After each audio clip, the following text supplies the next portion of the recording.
Of பண்ணுங்க, வெளியில கேட்க.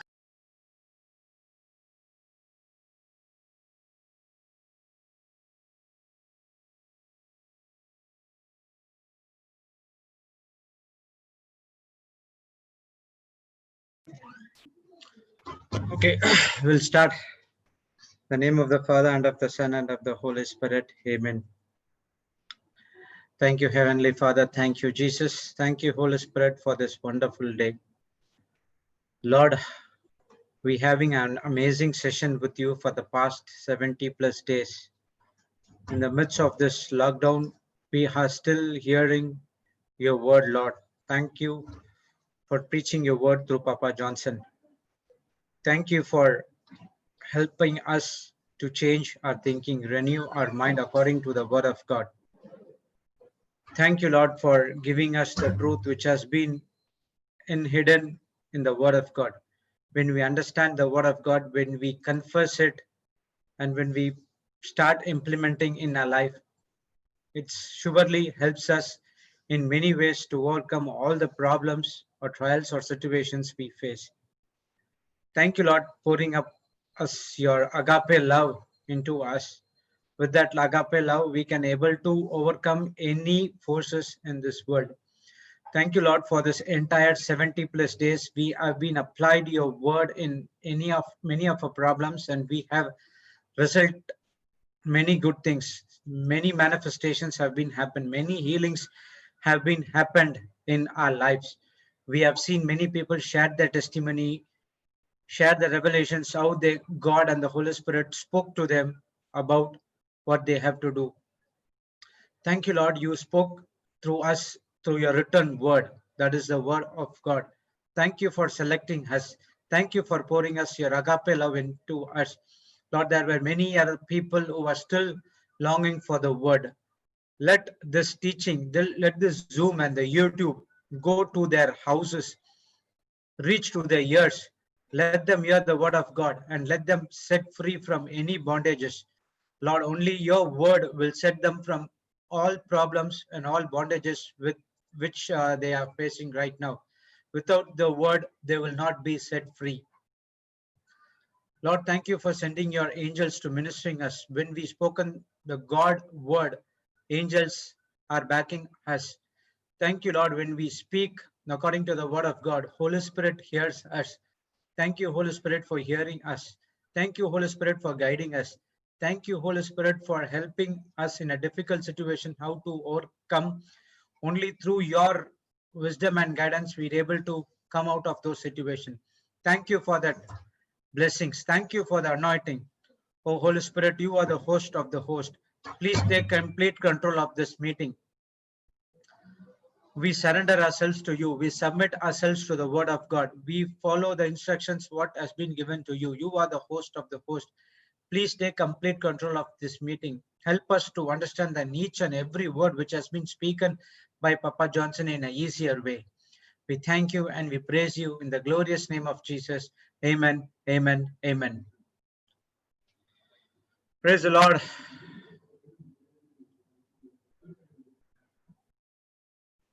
Good morning, brothers and sisters. Welcome back to Global Revival Healing School. And yesterday we had an amazing session. Just a second, I'll be back.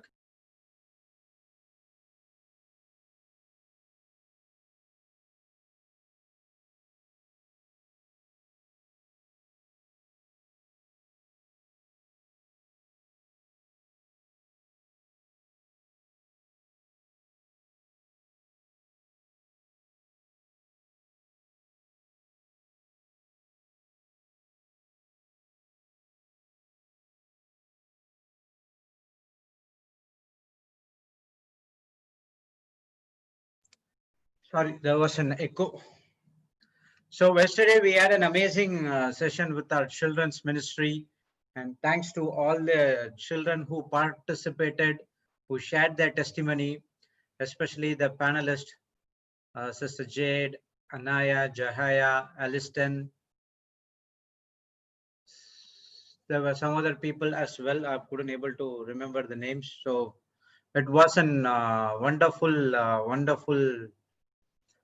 teachings which has been given by Sister Florida, Sister Jocelyn at the end of the meeting. Maria with the poems. Yes, Maria Fernandez, the poet Maria Fernandez. She was sharing some other poems as well from. But the best part is it is from the Word of God. It's not anything apart from the Word. It's just from the Word of God. So we had an amazing session at the end. The last 1.5 or 2 years, the children were speaking in tongues for 15-20 minutes. So praise God, it was an amazing time which we spent with the Lord, and we see the confidence level which they shared 2 weeks before, and now we have seen a lot of improvement in their life, where they share their testimony. They're so confident. They're very confident about saying the starting prayers, ending prayers. Everything was good. So thank you everyone, all the children who participated in the Zoom as well as in the YouTube.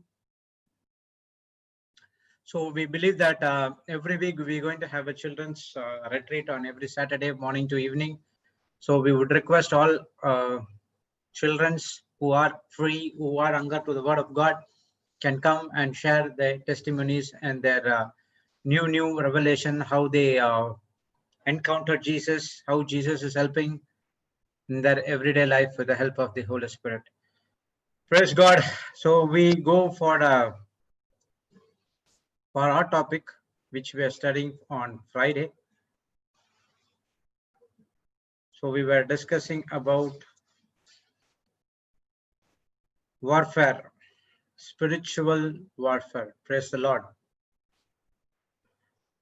So the word warfare, which when we hear, so always we think about the war which is happening between two kingdoms. So we have learned in the many of the people who have been learned in the history, or they have seen in the movies about two people fighting for the kingdom. Even in Old Testament, we saw that Israelites were battling for the promised land.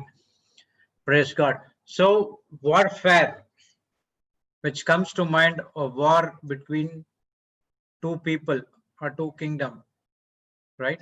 Okay, when we go into a Bible context, yes, a warfare is between the two kingdom. One is the kingdom of darkness, that is from the Satan side, and one is the kingdom of light, the kingdom of God, which is from Lord Jesus Christ, the Trinity, Holy Heavenly Father, Lord Jesus Christ, and the Holy Spirit. Praise God.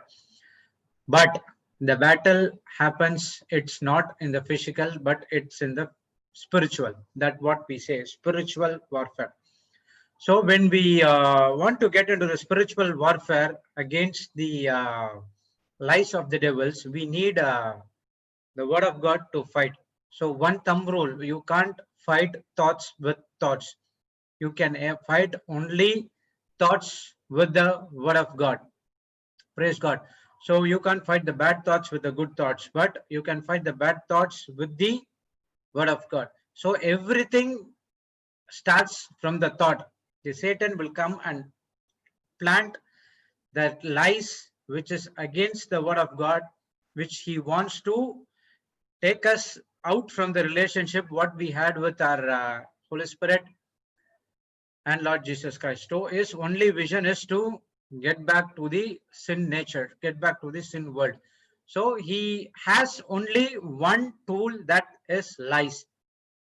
You might see that lies is a very small thing, but when it comes into our mind, but it does all the bad things in our life. Praise God. So he has the only one weapon, that is life. With that lies, we have entire sub weapons like doubt, unforgiveness, strife, anger, condemnation. Everything comes. Praise God. So to overcome those things, there are some system which has to be followed from the kingdom of God. Praise God. So we're going to see that. Okay, the first one, Ephesians 6:10. Can you put that, sister? Praise God. First thing, finally, brethren, be strong in the Lord and in power of his might. So we already saw that in 2 Corinthians 10:4. even 10, 3 and 4 and 5, even though we walk in flesh, our fight is not against flesh and blood, but our fight is against the spiritual wickedness, the kingdom of darkness. Praise God. So it is against the kingdom of darkness. Praise God. To overcome that one, we need to be first point in the scripture is given. Finally, that is the final thing. So there's no anything apart from that. My brethren, be strong in the Lord. Praise God. So how to be strong in the Lord? So that is the first point, to be strong in the Lord. How to be strong in the Lord? We have to be rooted in the word of God. Praise God.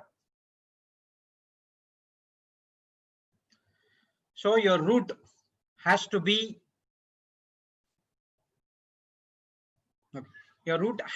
from the word of God.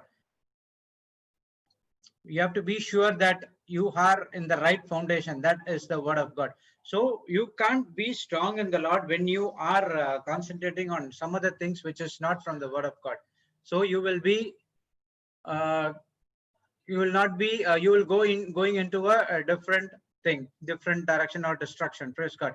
So you have to your foundation has to be from the word of God. So there are some other points to be noted when you how to be strong. First is standing on the right foundation, that is the word of God, and then wearing the right spiritual garment, fighting the right enemies, trusting in the Lord, recognize the right things. So when you have the right foundation, then you have the right spiritual garment, and then you have who is your enemies. And even though the situation might be wrong or it might be against your prayers or something like that, but in those areas as well, we have to trust in the Lord and recognize the right things. So when the prayers get delayed, we also we saw that the day before yesterday, the prayers might be answered sooner. Whatever your prayers you're doing according to the word of God, it is already heard. That is what we have the confidence in Lord Jesus Christ. But it has to get manifested from the spiritual realm to natural realm. So it has to come. For that, there are a warfare which is going on between the angels of God and between the angels of the devil. So that warfare is going on. And there you see some delay on getting your manifestations. In that time, it might be a smaller time or it might be a longer time. In that time, you have to trust in the Lord, that you have the confidence in him, that whatever I asked, it has been granted to me. Praise God. So in that time, you have to be careful where the Satan will come and plant the lie. See, for example, I was speaking to a person. Okay. So she, when we spoken to her, she said that when I was doing the word of God, I was confessing the word of God. It's almost over 7 months, couldn't able to see the manifestation in my life. So I am just getting bored of doing it again and again. I am getting lot of thoughts saying that you have doing this prayer for past 7 months. So why is not happening? Why is not manifested? So your prayers are not being answered. Your God is not hearing your prayers. So that is the lie is from the Satan. So I need to explain her everything. Praise God. So at point of time, that is the way where Satan devil comes and put the lie. See, still now you are waiting, you are praying every day, you are praying, still no manifestation comes. There we get deceived and we change the tracks. So if we have the doubt of that particular prayer, what we had done, then praise God, then our prayers will not be answered, because we should not have any worry or doubt or anger or anything which is from the kingdom of darkness when you ask for anything in the Lord Jesus Christ. So we saw that in Mark 11:23. So you have 23:24. You have to believe in the heart without any doubt. Praise God. So you have to stand in the Lord. So you have to standing in the sense you have to be ready and prepared all time for the battle. So battle is always there within our mind. So we have to be stand in the word of God. So we face the real enemy daily. Every day, every second, every minute, you have thoughts has been placed into our mind.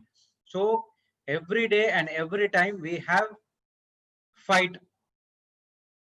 And this enemy you cannot see in your physical appearance. You cannot see as a real person. Even though the people who are coming against you, you can see that you may think that these people are coming against you, but it's not like that. It is the spirit who is operating in him who is coming against you. Nowadays, you can see that that COVID-19. We cannot see that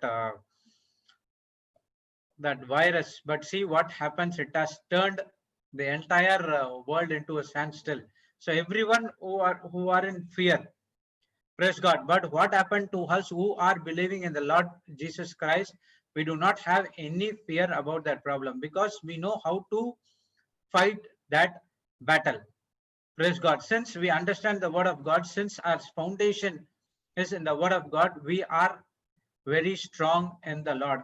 In each of times, we might go little bit lower in our faith, but in that point of time, do not go low in faith, but get into the word of God and build up your faith to fight the main battles. Praise God.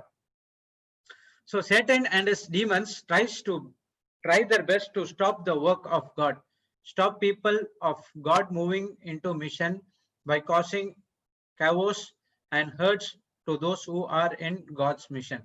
So the Satan work is, we already said that he has to stop the work of God. So we have God has an each and for every person, he has a plan, he has an assignment.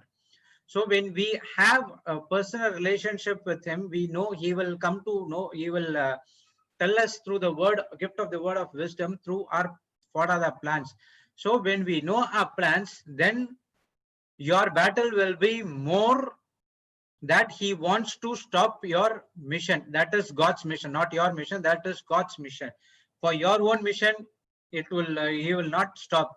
So you can go ahead with your mission. But once you understand the plan of what God has, then there is a heavy battle you have to face. Think about the life of Peter and Paul. When Paul was a Pharisee and he was in the with the Pharisees and Sadducees, there was no problem. Everyone was hearing to him. Once he changed and God, for a God chosen vessel, and once God has revealed his plan, then you can see that even his own people, that's the Jews, were against him. They were trying to kill him in each and every time. So when you are on your own mission, no problem. You will be, whatever you want to do, you can do it. There will be no problem from the kingdom of darkness, because he knows that when you have something which is out of from the God word, you're going to end for some other place. But once you start the plan, the assignment which God had to you, then he comes and put chaos and hurts in your life. Struggle after struggle. So once your problem is finished, then the next problem comes. The next problem comes. So every day, every second, every minute, he plants the problem into our life. So only thing we have to do is we have to be strong in the Lord. So when we are strong in the Lord, we have victories. We have all super manifestation, supernatural life in our life. Praise God. So we do not worry about anything what Satan has plans, because we know how to face that battle. We have the wisdom and the guidance of the Holy Spirit, so he guides according to them. So the glory of victory is far more wonderful than even we can imagine. So the victory you have when you have the God's word, through the God's word, that victory is more wonderful and supernatural than you can ever imagine. So when you go into your own mission, when you have a success, there's only one success, that is money and pride.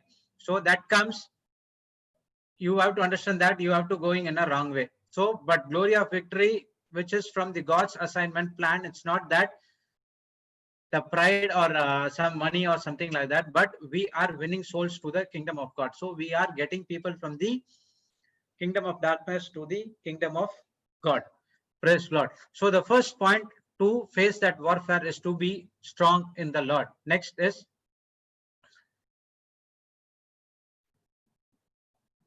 my strength comes from a provision. God is my source of strength. Praise God. So not your spouse or any other persons or any other thing. So God is your only source of your strength. You Philippians 4:13, we learn that I can do all things through Christ Jesus who strengthens me. Praise God.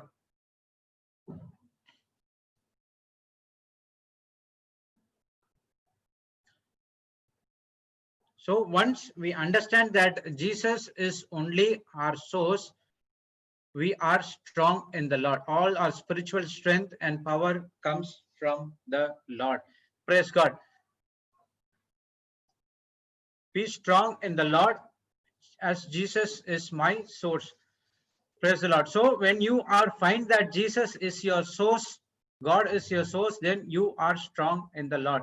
Your spiritual strength, everything, power, the agape love comes from God. Praise God. That is first thing. God is my, be strong in the Lord. So in the scripture also we saw that the next line is, the scripture went.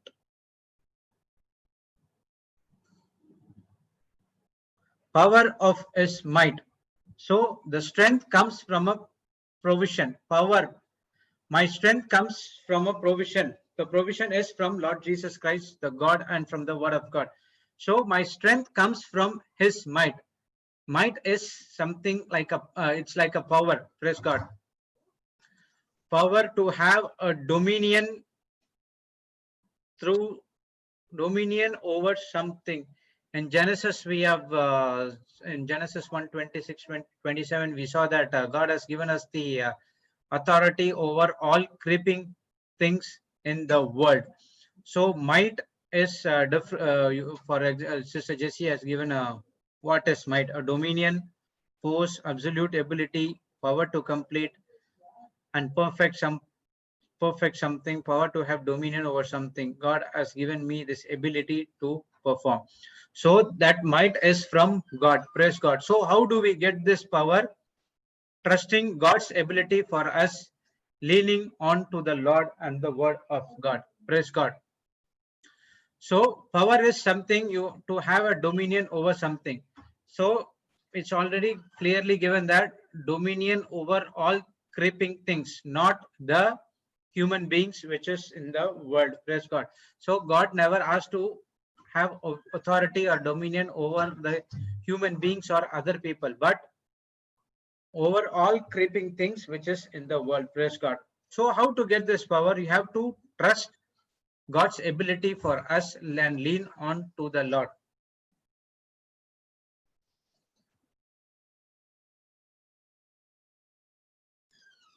Praise the Lord. So when you confess your own weakness and you place your faith in his power and promises, you have the strength from our Lord Jesus Christ. So even though you are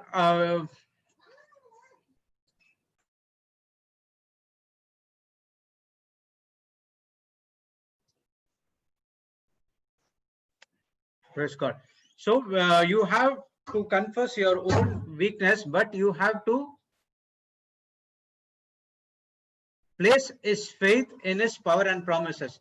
So you know that we saw that I can do all things through Christ Jesus who strengthens me. You can't do anything of your own. If you go with your own thing, you will be get bashed up from the Satan and you'll be back. So when you go with Lord Jesus Christ with the Holy Spirit, then you can able to face the battle and overcome Satan, and you can have dominion over all things which is in the world. Praise God. So you have to confess, Lord, I am weak in this area. I am weak in this plan, and I am weak in this thing. So you have to confess. We already learned that Romans 10:9-10. Believe in your heart and confess through your mouth. Praise God. So that is what we get all our salvation, what we want, the prosperity, the healing, whatever it is, we can able to get only when you believe in your heart and confess through your mouth. So when you have to confess that, Lord Jesus, I can't do this I can't do this work, I can't do this. This is a problem I'm facing. I need your help. I trust in the Lord. Have faith in Him. Praise God. So when you have that, His way of life becomes our lifestyle in our life. Praise God. So when you confess whatever you need, you have to confess. Praise God. You have to believe in your heart and confess through your mouth, whether it is whatever you desire. You want healing, you want prosperity, you want your marriage lives to be blessed, or you want children, or you want whatever you want. You have to first believe in your heart that you received it, and then when you confess it, you have Jesus lifestyle in you. Praise God. His faith become ours. His power become ours. Everything of Jesus become ours.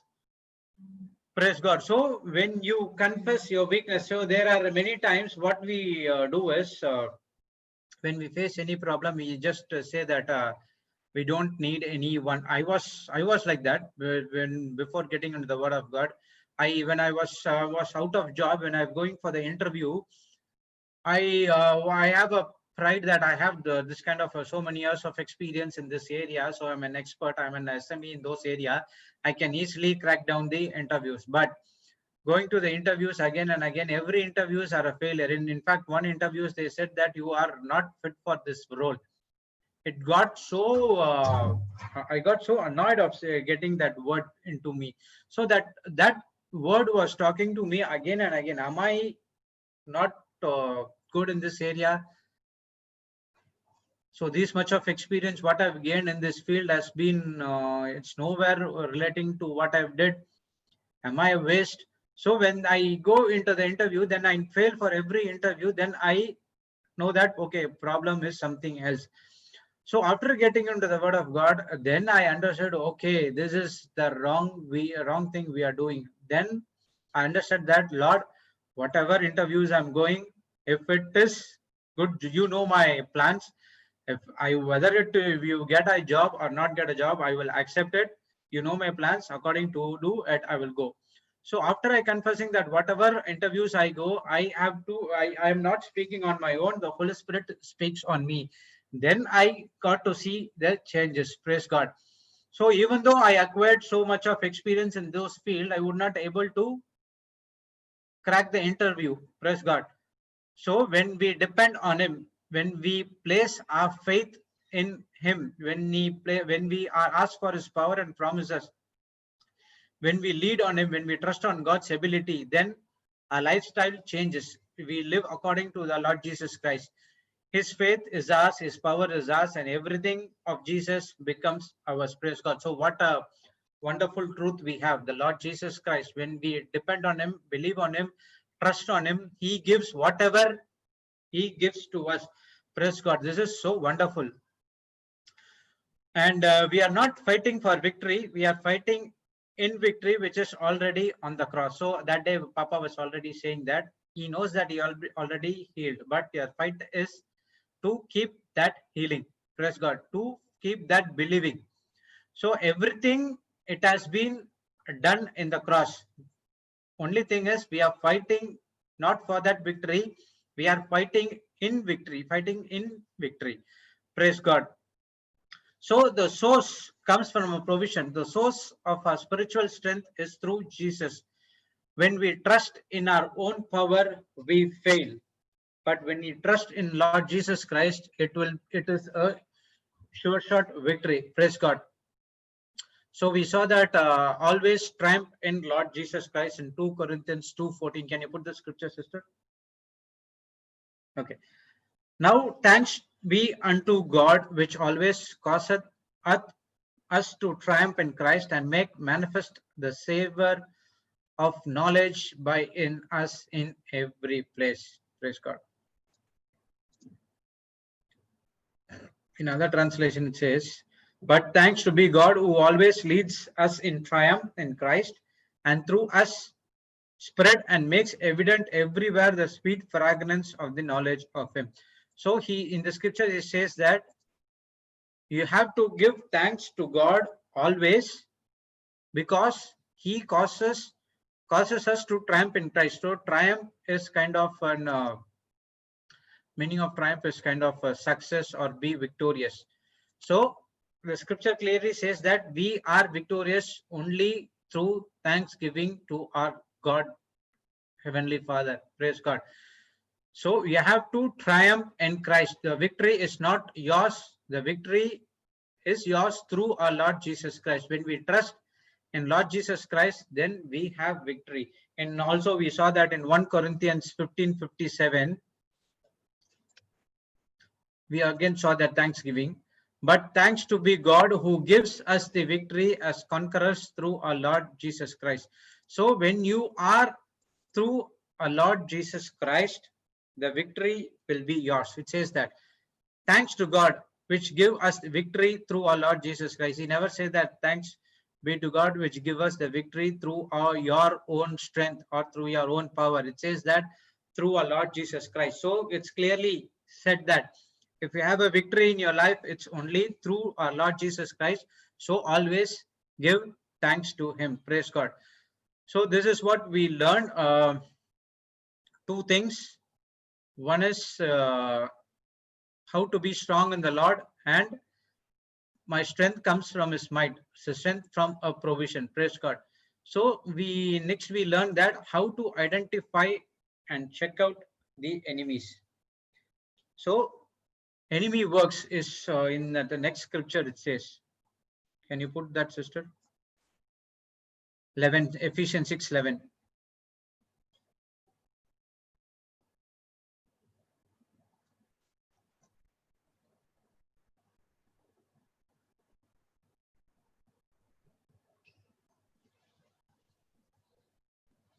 Ephesians 6:11.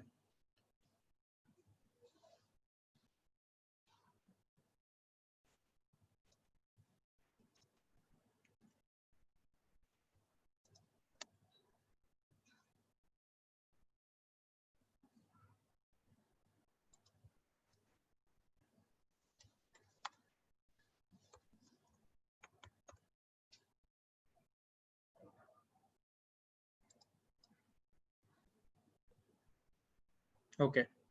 So it says, put on the whole armor of God that you may be able to stand against the wiles of the devil. Wiles are like deceiving and scheming tricks to deceive people. So say the wiles are like the only weapon he has is the lies. So you have to identify and check out the enemy works. The enemy works is always against the word of God. It's always against our Lord Jesus Christ. It's always against our Heavenly Father. He always tells something which is against what Holy Spirit says. So we can easily identify when from the enemy, who is, how to identify and check out his enemy is. So you have to discern the voice, which is what you are hearing. It is according to the word of God. Whatever you voice heard, just go into the Bible and check it. If that is it is the word says in the Bible. If it is not in the Bible, surely it is our enemy. So we need to not allow his thoughts into our mind. So we need the armor of God, full armor of God, to fight this battle. We need to be equipped with the whole armor of God, not to show your back. There is no protection at your back. The uniform is to put on forever. We always dressed for the battle, even when we are asleep.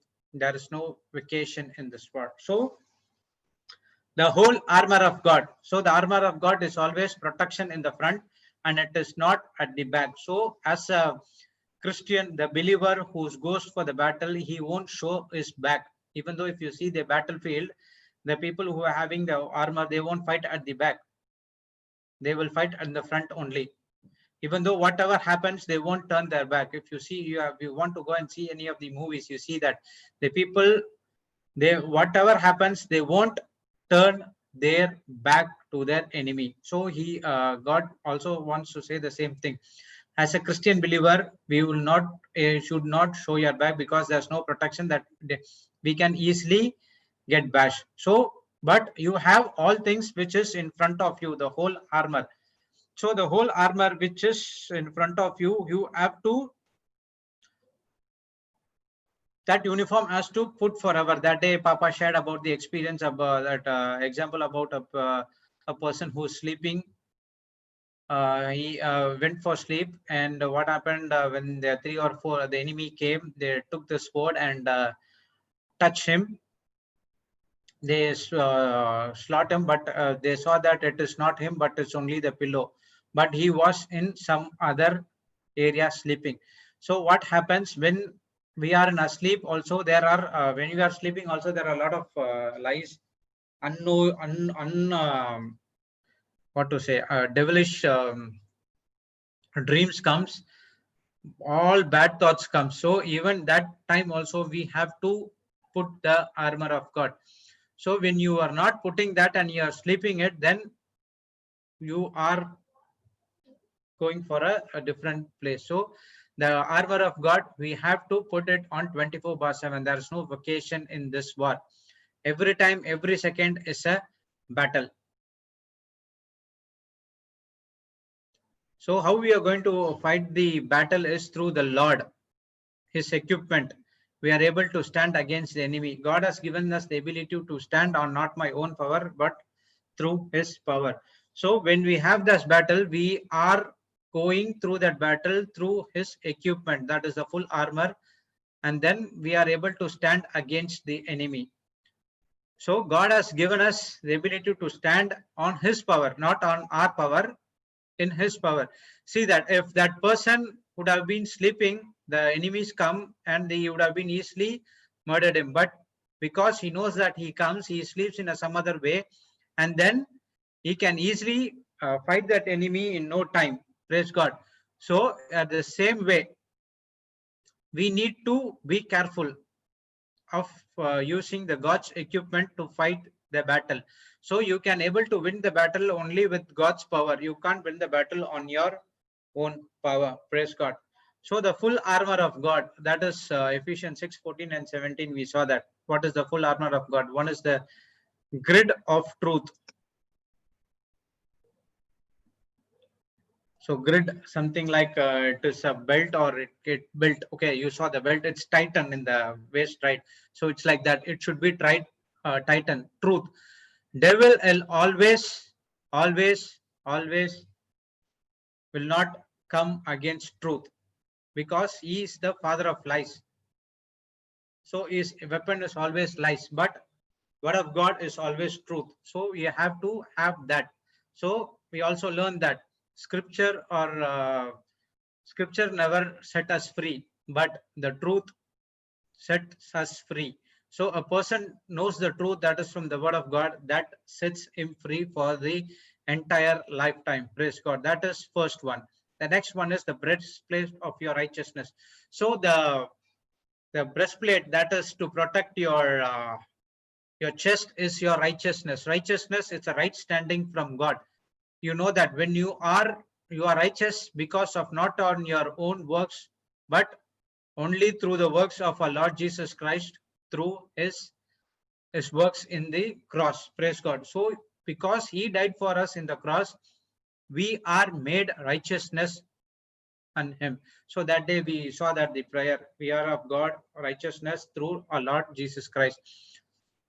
So the righteousness is the breastplate. So everywhere the Satan will come and disturb you about those things. You are not righteous because you did this. You are right. You are not righteous because you did this. You did this. You did this.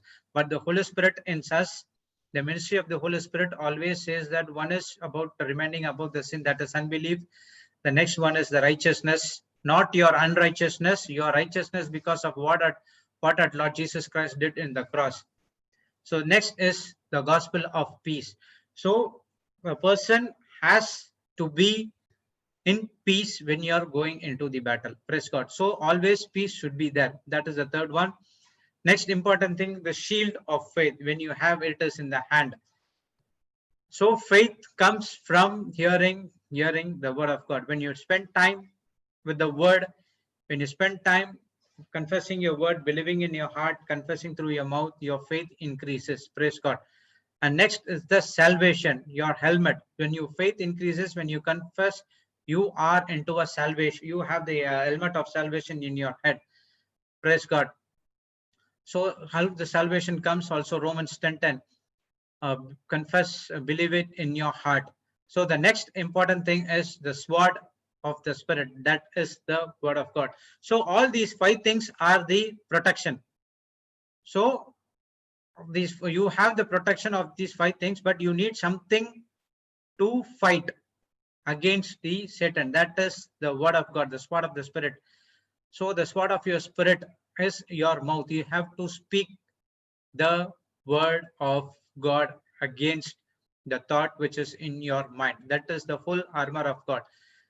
Belt of truth, breastplate of righteousness, gospel of peace, shield of faith, helmet of salvation, and sword of spirit. That is the word of God. So whatever God has promised and given the provision, it is your inheritance. It is your birthright. So we always see that I could not able to speak in tongues. I don't know what is that.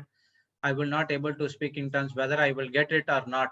So it's not like that. Whatever God has promised in the Bible, whatever the provisions has been made, it is your inheritance. So the devil's work is to stop that. You should not receive the inheritance. Praise God. By injecting lies in the truth. How Satan deceived Eve when he was in the garden. Even though they know that they are created in the likeness and image of God, they don't know about it. He created a doubt by injecting a lie into her thought. So the inheritance, everything God has promised is an inheritance, because God has promised Ephesians 1:3 with all spiritual blessings from our heavenly places. But Satan comes and says that this blessing is not for you because you did this. So don't allow those lies. So whatever God has promised is an inheritance. So by believe through heart, confess through your mouth, you will get all your inheritance. Praise God. Devil always attacks our testimonies, our families, our children's, our marriages by injecting the lies into our thoughts. So when we come to testimonies, we also see that the people who give testimony, I've seen that they say that this is what happened. The Satan the Satan did this. For the last 1 hour, they do this, and last 5 minutes, I overcome all these things from the word of God. So they never share about their experience, how the process, how they fought it, how they confessed it, what are the scriptures they did, how did they do the process. But they give glory to God. They never give glory to God, but they give glory to Satan. Praise God. So Satan always attacks our testimonies, our families, that our children, our loved ones, as well as our marriages. Devil wants us dominion and everything God has given to us. So the same thing happened in the Garden of Eden when we have Adam and Eve had been created in likeness image of God. The authority has been given to them, but they lost the authority for the one lie, and they were sent out of the garden. And then the second Adam, our Lord Jesus Christ, came. He died for us, went into the hell, preached the gospel for the lost souls, took all the souls from there. Also the authority which has God given to Adam, lost to Satan, he took the authority and given back to us. Praise God. But now the same work Satan is trying to grab the given power and the dominion authority which has God has given to us. Praise God. So this authority and power which has been given to us is to fight against the battle which is from the kingdom of darkness, but we are using it in a different way. Praise God. So we have to use this mighty spiritual weapons only to attack the enemy, not the human beings. Praise God. So we saw that in Matthew 4:4 when Jesus Jesus also attacks Satan attacked Jesus by planting lies 3 times, but Jesus stand on the word of God, and the devil fled from him. It is a perfect example. Even the Lord Jesus Christ, who came to redeem us, he was tortured and tempted by Satan. So think about our life then.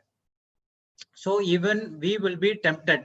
So planting lies is the Satan work. We need to stand on the ground, that is the word of God, believe it, and then speak the word. Hold fast for your ground and stay on the word. So 3 things you have to do. Stand on the ground, which is Jesus did. Speak the word. He also said he spoke against what is the thought which has been planted by Satan, and he hold fast. Whatever things might happen, he has to hold fast on the word of God and stay on the word of God. So if you do these things, the Satan we will flee from us, and he will come again with another things. So this is the system we need to follow. So my source of my ability is how I am battled. Embattled is trained to know the lies of the devil. My source of this stability is how I am battled. So how you know it's that this is the lies of the devil only when you are standing on the word of God, when you speak on the word of God, when you are spending time in the word of God, then you are enabled to know, and you are trained to know the lies of the devil. How I am equipped with the armor of God, how I am enabled, that is the authority, power, permission to stand against the kingdom of darkness, to fight on each and every thing which has been given by Satan. Praise God. So we will see that how to overcome struggle. So Ephesians 6:12. Can you put that, sister?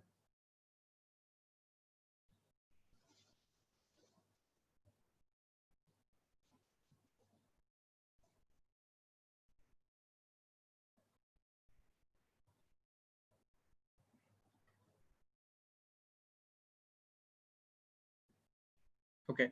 For we wrestle not against flesh and blood, but against the principalities, against the powers, against the rulers of the darkness of this world, against the spiritual wickedness in high places. That's what we saw in 2 Corinthians 10:4 as well. So for we wrestle, okay, the wrestle is something God is wrestling is God is demanding a special attention to this, because it's our fight. Wrestling is not against flesh or human beings, but against the spiritual forces. It is a spiritual fight. So wrestling, we saw that what is the wrestling is all about. So we need to wrestle against the lies of the enemy, not against the human. Praise God. So it is the wrestle against the spiritual forces. It is a spiritual fight. So how we can wrestle? Only when we put the whole armor of God.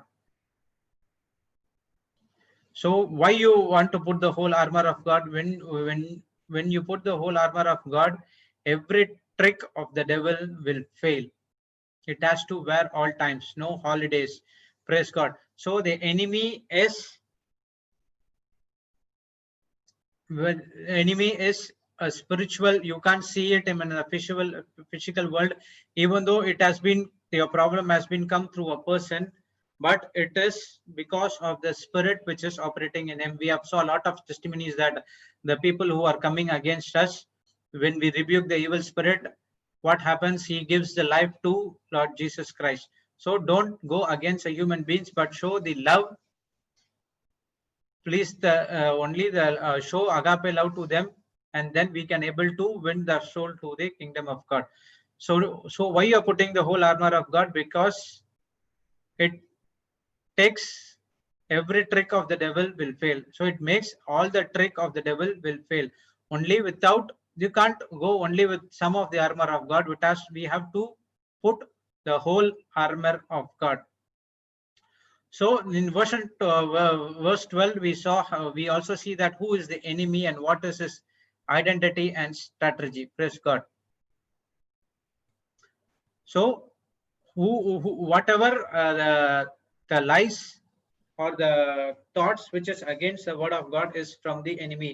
His identity and strategy, it is only to bring back to the kingdom of darkness, to not to hear the word of God, to do against your word which is God had said to you. Praise God. So who is not your enemy? He is another human being. He is not another human being. Do not waste on your time attacking other person. When someone hurts, we have two options. So who is not our enemy? The enemy is not the human being. Simple.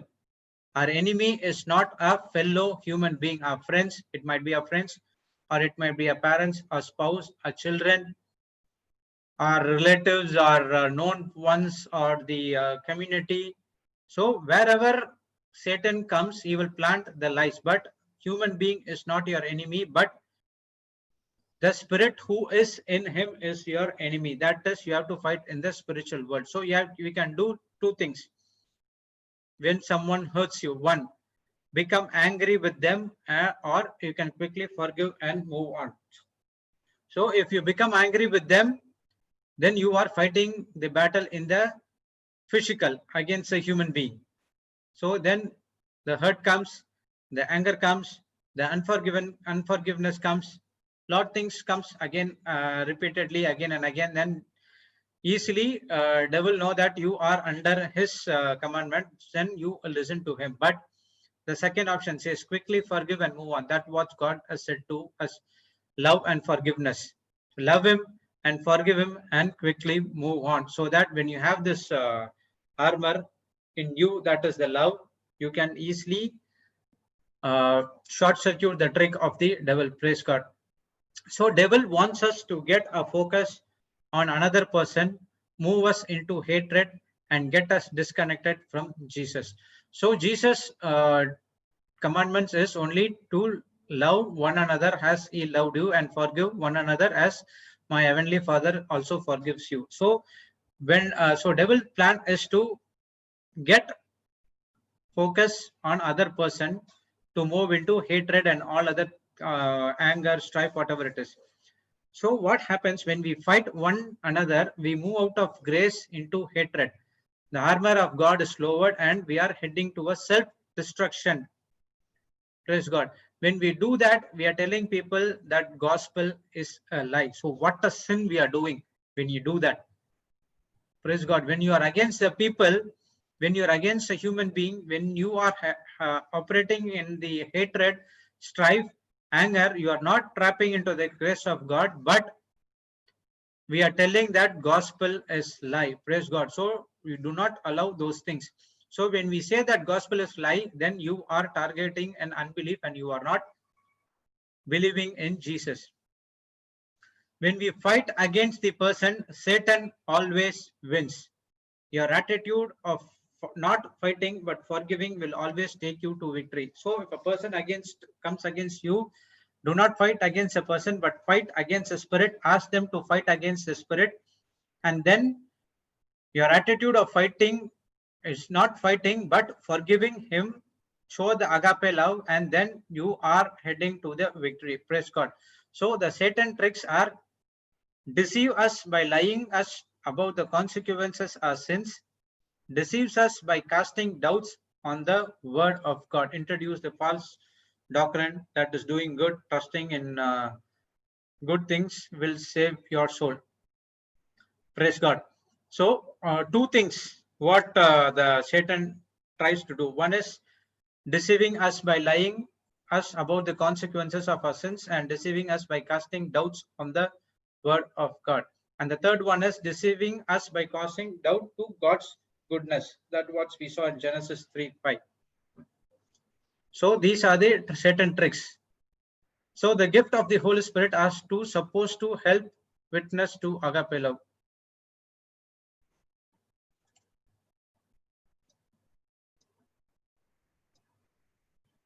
Good morning, Papa.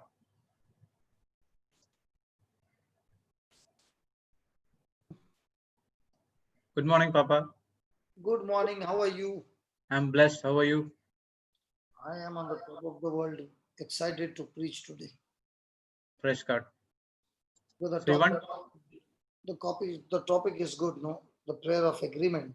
Yes, yes. So many testimonies have been coming, I'm just excited about going for 1 week on these topics. Mhm. What do you think? Yes, yes. Everyone are so amazed of doing this agreement prayer. So why not study that in so deep that we take about a week to study about the power of prayer? Okay, sure. Praise God. We are amazed seeing that to get into. We have the foundation right now on all these topics. We can bash him up all the time. Yes, praise God. And I thank God for Zoom that we got plenty of time to study and you are doing a fantastic of revision. Today, do you know how long we went on in Melbourne? Yes, if you're asking me, Papa, Till morning. 6:30 a.m. Till morning. Night We vigil. started at 1:30. We ended at 6:30. Night vigil. But it was one of the best time, you see. Yes. I think more than 4 hours. How much is the I- video showing? 4.5 hours. The We video, almost 6:15. 4.5 hours. the video is for 4.5 hours, but after that also, Papa, you were still talking to everybody and everybody was talking one line to you. And that also that flute of Brother Emmanuel at the end. Yes. You should invite him, Ray Baba. He comes, Papa. Every time he comes and he plays the flute. Yeah, well, okay. That too, no charges, no free, no. Yes. Praise God. Oh, when agape love is inside, no, everybody wants to do for Jesus, everything free. Praise God. Yes. So, shall I start or you want some more No, time? you can start. No problem. I can do it in the afternoon as well. We have some other 15-20 minutes. Okay, Father, we thank you, we praise you. What a great joy the children ministry. Hey, Marina, just make a prayer. Come on.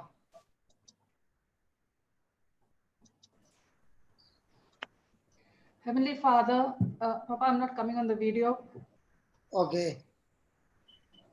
because after the Melbourne, I've been really busy editing everything and I'm still not ready, but I'm on the audio. Thank you, Jesus. Okay. Heavenly Father, I thank you for this amazing day we have today. I thank you for the amazing session we had for the children yesterday. Each one of them a prophet, a prophetess, preaching to us so confidently about the word of God that we had to just listen with awe and admiration. Thank you, Jesus, for the night session at Melbourne, where we learned so many truths about hardening our heart towards the word of God. Sensitizing ourselves to the word of God and hardening our hearts to the circumstances and the situations. Thank you, Jesus, for the amazing session we are going to have today on the prayer of agreement. We have received so many testimonies, so many requests to please teach more deeply on the prayer of agreement.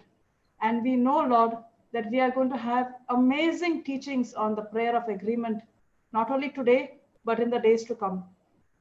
And with this prayer of agreement, Lord, we believe that we are having and we are seeing so many more manifestations, so many more people building their faith and on the word of God, on the prayer of agreement. We bless Papa Johnson, who is going to teach us today through the Holy Spirit. We bless my brother Jude, who has been giving amazing revisions. I bless my sister Jocelyn. I bless myself. I bless Sister Tanya and our panel of Australians. And I thank you, Lord, for this amazing session that Holy Spirit, you have control over us today. Thank you, Jesus. Thank you, Abba Father. Thank you, Holy Spirit. Amen, amen, and amen. Yes, Amen. Lord, we need your help. Holy Spirit, take over and make this teaching and preaching practical and absolutely easy to understand, apply. And remember, and use this powerful weapon every day in our life. Amen. Thank you. We praise you. In Jesus' name, amen. Amen. Amen. Amen. Praise God. Yes. So we go to this prayer of agreement, but there is what is there is the prayer of agreement is always with one another person. Okay. So the prayer of intercession, because you are going to agree with somebody, so surely you are going to be praying for somebody. It's not only praying for yourself, but it is now agreeing for somebody else. So there's going to be a prayer of intercession and there's going to be a prayer of agreement. So let's look at both these prayers, okay, dividing them between intercession and agreement. So let's Yes. start with intercession first, and then we go to the prayer of agreement. Because see, there are people like for example, people like me who never wanted to come to church. Okay, so we need people like my wife who can intercede for me in the gap, so that her prayer, she becomes a substitute on my behalf to pray for me. Are you understanding? Yes. So, Yes. so intercession and agreement, they both are extremely important, but they are both two different things, and we are going to study them both. Praise God. Praise God. Hallelujah. Hallelujah. What intercede means to act between the two parties. Please write then. Intercede means to act between two parties with the thought of reconciling the two of them. Intercede means to act between two parties with the thought of reconciling the two of them. So the prayer of intercession is when one person stands in between the two, and this person is standing on behalf of another in prayer. Praise God. Praise God. So when I see my life, I did not want to go to church, but thanks be to God, there is a system called intercession where my wife can stand in a gap on my behalf and still pray the prayer. So she is interceding. She is pleading on my behalf to bring reconciliation between me and God. So I am unsaved and she wants me to be saved. So she takes that gap of interceding on behalf of me. So in the same way, the Bible is full of examples where one person stood in the gap to intercede for the nation. Can you imagine the power of intercession? A person can stand in the gap on behalf of his nation. So we can stand in the gap on behalf of the global. Come on, Yes. I'm showing you, the Lord is showing you this morning, the weapon that we carry is so infinite, so powerful that it is beyond your imagination. Yes. Praise God. Hallelujah. Now, when Hallelujah. I get the definition of intercession, that definition only must have excited you. That means if my spouse is not coming to church, is living a bad life, that means I can stand in the gap on his behalf and plead his case and still get the job done. God is saying not only your husband, but you can also stand in the gap and saying there are so many of my sisters who are suffering in the world, just like I am suffering because of my husband. I stand in a gap for all of them. So now Yes. she's not only attacking the devil regarding her husband, she is attacking every husband who is going through. She is standing in the gap and making a prayer of intercession. Praise So God. that's why I tell when the mamas get angry, they should always get angry. And when they get angry, they will say, don't you touch my boy. Devil, you touch my boy. I'm not only getting my boy out, but I'm getting all the other boys out as well. So don't mess with me. Yes. As you know, the mamas have got multitasking feature. If they realize their multitasking feature, that of intercession, they can make the devil's life miserable. Praise God. Praise God. Yes, praise God. Okay, let's go to the prophet Isaiah.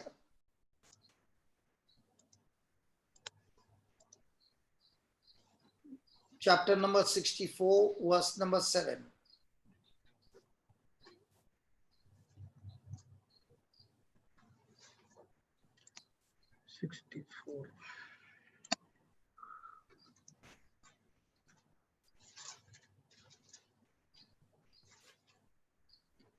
And there is none that calleth upon thy name, that stirreth up himself to take hold of thee. For you hast hid thy face from us, and hast consumed us because of our iniquities. Now, this verse implies that if someone had stirred himself up to pray and intercede and to call upon God, then the judgment on the nation of Israel could have been stayed or stopped. There is none that calleth upon my name, that stirred up himself to take hold of thee. For thou hast hid thy face from us, and hast consumed us because of our iniquities. We have done wrong, and because of the wrong done, the penalty has come, and the penalty is so severe that we are all being consumed in that penalty. But there is none who can stand in the gap as an intercessor and plead on our behalf. Look at the prophet Ezekiel. Ezekiel chapter 22, verse 30. So can you now see that you can stand in the gap on behalf of the nation, and God can still do amazing war against the devil and change everything in your life. So Ezekiel chapter 22, verse number 30, please. And I sought for a man among them that should make up the hedge and stand in the gap before me for the land, that I should not destroy it, but I found none. So God is also looking for somebody who can stand in the gap. Now this is God's system. Okay. So if somebody can stand in the gap, I sought for a man among them that should make up the hedge and stand in the gap before me for the land, that I should not destroy it, but I found none. Praise God. Praise the Lord. Thank you, Jesus. Thank you, Jesus. The Lord is saying, I found none. So when you look at these verses, it looks like God is looking for people of prayer. Is looking for people of prayer who can stand in the gap. And stand in a gap and stand in such a way that they make a hedge, they make a wall where they begin to intercede on behalf of others, that pleading their case before God, asking for mercy and asking them to be spared from the punishment. Now, this kind of mercy or standing in the gap or praying and interceding for somebody is a system in the kingdom of God. Isn't that wonderful? Yes. Hello, my brother. Yes, Papa. Isn't that wonderful? Yes, yes. So if a person is standing in the gap, Standing in between gap. now regarding my life, I can say without a doubt, mom was praying for my life to be changed all her life. But only thing that she did not see my life changing. One of the reasons could be that even though she was praying, she did not know the word, and therefore she was pleading the case not based on God's word. But now that we know the word of God and we can plead the case with the right system, you can switch on the switch and in no time get your loved one out of darkness into the marvelous light. And not only getting that person into the marvelous light, but that person now becoming another big soldier in the kingdom of God to bash up the devil's kingdom. Praise God. I'm so excited because from the time I started getting all these testimonies, I said, let's go and teach this weapon. And once you teach this weapon, it will be no more begging and pleading and crying. The crying days are over. Amen. If anybody has to say अच्छे दिन आने वाले, then it is only the Christians who can say. What is that? अच्छे दिन आने वाले. Okay. You know what is that? Someone will give in the chat. So Our precious brother Modi. Modi. okay. Yeah, Tanya, tell him. Yes, this is what the Prime Minister Modi always says. Achhe din Good aane days. wale hain. Good days are coming up. Yeah. For us, it's already there and many, many more to come. Praise God. So he keeps telling people, good days are going to come. But good days will come when there is a corresponding action. Amen. Not sitting in the easy chair. Here God is saying, good days are 100% going to come if you follow the system in the kingdom. Praise Yes, God. amen. Praise God. Not sitting in the easy chair. Not sitting in the easy chair. Now, for example, we finished a 3 months slot. Course. And in this 3 months, we did, praise God, we got to Praise clap God. for the team.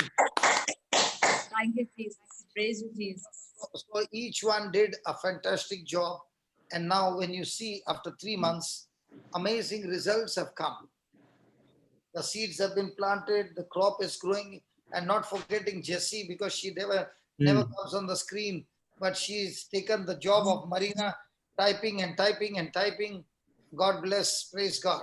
Praise. So what I'm saying is standing in the gap, okay, interceding has power because that's what God said about the prophet Ezekiel.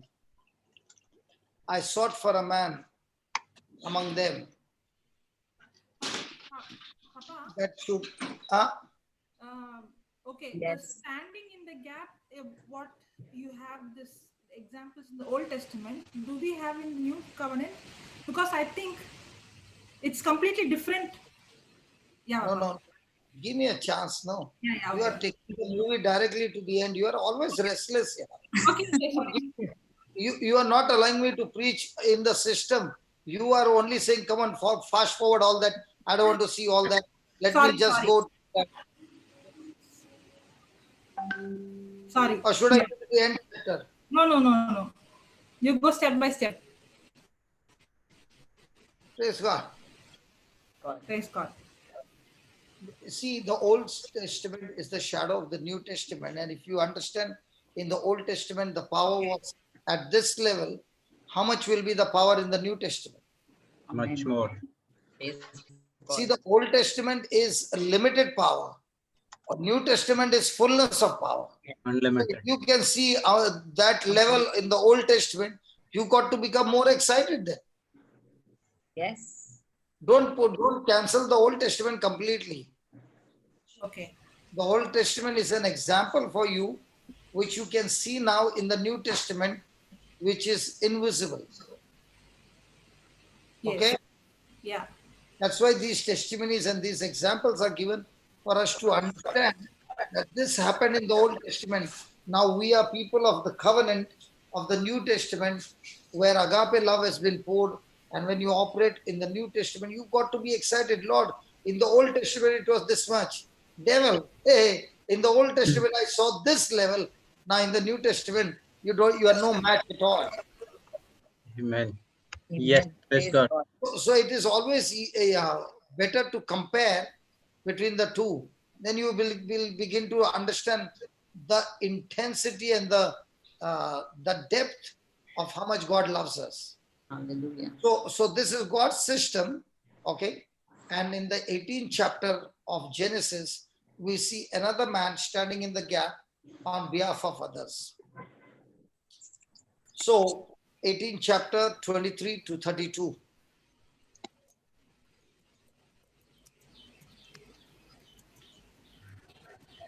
And Abraham drew near and said, Will thou also destroy the righteous with the wicked? Then Peradventure there be 50 righteous within the city. Will you also destroy and not spare the place for the 50 righteous that are therein? That be far from thee to do after this manner. You slay the righteous with the wicked, and that the righteous should be as the wicked, that be far from thee.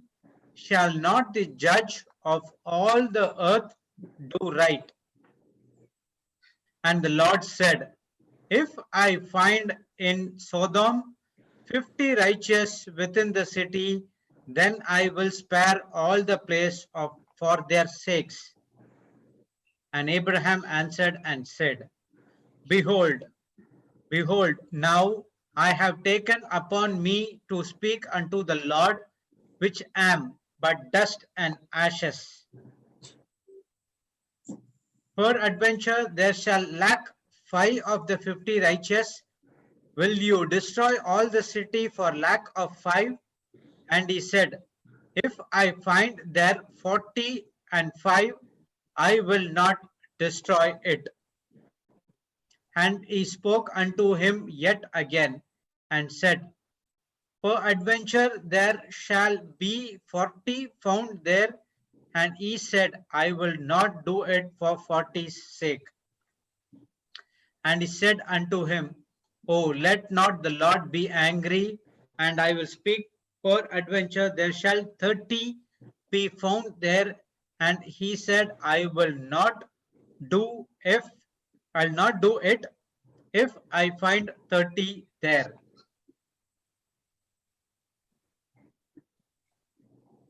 go ahead. Okay. And he said, Behold, now I have taken upon me to speak unto the Lord. Peradventure there shall be 20 found there. And he said, I will not destroy it for 20's sake. And he said, Oh, let not the Lord be angry, and I will speak yet. But this once, peradventure 10 shall be found there. And he said, I will not destroy it for 10's sake. And the Lord. So what do you find? Whatever Abraham is saying and interceding from the figure of 50, he has brought down to how much?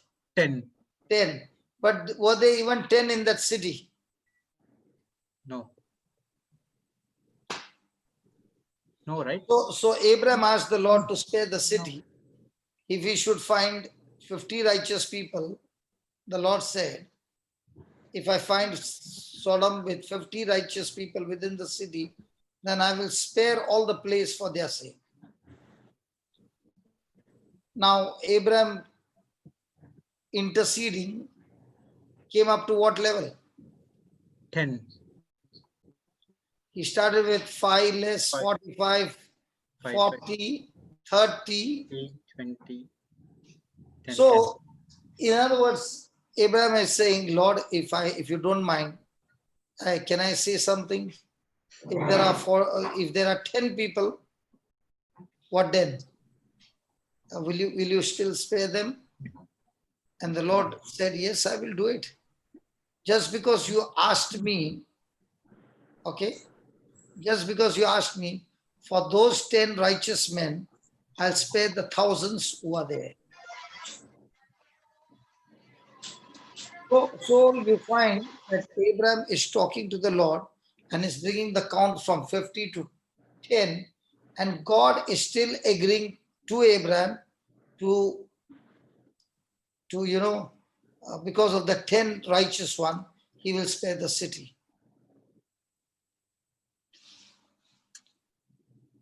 So think about God, where he's seeing a city full of corruption, full of immorality, but for the sake of 10 righteous men, God is ready to change his thought of letting go of that city.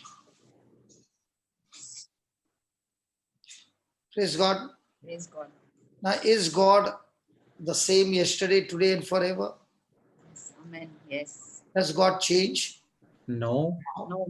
So if he said that Abraham's intercession on behalf of these people could reduce from 50 to 10, And is God looking for people who can intercede even in a situation regarding the city, regarding the community, regarding the church, regarding the family? Is that intercession going to be powerful? Amen. Yes. Yes. Yes, because God is saying, because of you, the righteous one, and you plead a case on somebody else's behalf, I will do the same, that I will not destroy them because of their iniquities. So if this was under the old covenant, that Abraham could intercede for other people and God heard him, how much more will God hear us? Because Amen. now that we are the children of God, Amen. we no longer belong to the old covenant, but we are belonging to the new covenant. So Praise God. we will not hear our prayers when we pray for cities and nations for the sake of his children, Praise God. Yes. Yes. Yes. for those who live in that place. Yes, if he was ready to change, and when Abraham interceded, now will that same God is willing to change his decision based on if you stand in the gap and intercede. Praise God. Praise God. Hallelujah. Hallelujah. Thank you, Jesus. Isn't that giving you a new opening, a new understanding? Yes, it is. Now, why do you find that when you give people some scriptures, especially Marina, she always have a list of testimonies around the world. She will give people the scriptures and she'll ask them to do something. And then after a day or two or week, they'll write back to her in complete detail what they did with the scriptures and how it has changed the situation of their life. Is that right, Marina? Yes, Papa. And if they don't send me the correct testimony, I said, I don't want to share it. I want the full process. I want the scriptures you used. I want everything, because I know the manifestation is for sure. So I'm not interested in the manifestation, but I'm interested in the procedure and the process. What you did, how you did, all And, that is important. and when you give that same process and broadcast it, it affects other people as well. You know what people are doing? They are taking the same testimony and they are sharing it with other people, and they are coming back with, sister, I have got testimonies now with that testimony that you sent. So it's so amazing. So is it scriptural? Yes, it is Yes, scriptural. absolutely. Go to Hebrews chapter. You want to know how it works? Yes. Marina? Yes. Yes. Yes, Papa, surely. Because now when you got the document, you can say, I've got a document, Satan, back off now. Yes, Don't even come anywhere in between us. yes, Now yes. the big people are talking, you the most low, stay under my feet. I got a God. document. I said, I got a document, man. Amen. Amen. Praise God. Praise God. Not talking, then I have to scream and talk. Yeah, somebody's saying, don't you scream. The neighbors might come. They will come to listen to the word, Papa. Okay, Praise God. let's go to Hebrews. chapter 8 verse 6. Where's Jocelyn gone? I've coming to the New Testament. Jocelyn, where are you? 8:6, Papa. Yeah, 8:6.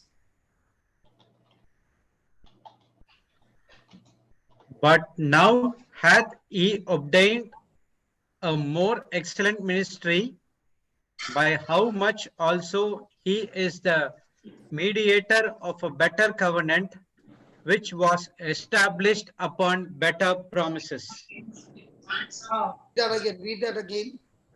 But But now hath he obtained a more excellent ministry, by how much also he is the mediator of a better covenant, so which Jesus obtained a more excellent ministry as a high priest for us, that he is standing in the gap and he is the mediator of a better covenant which was established upon better promises.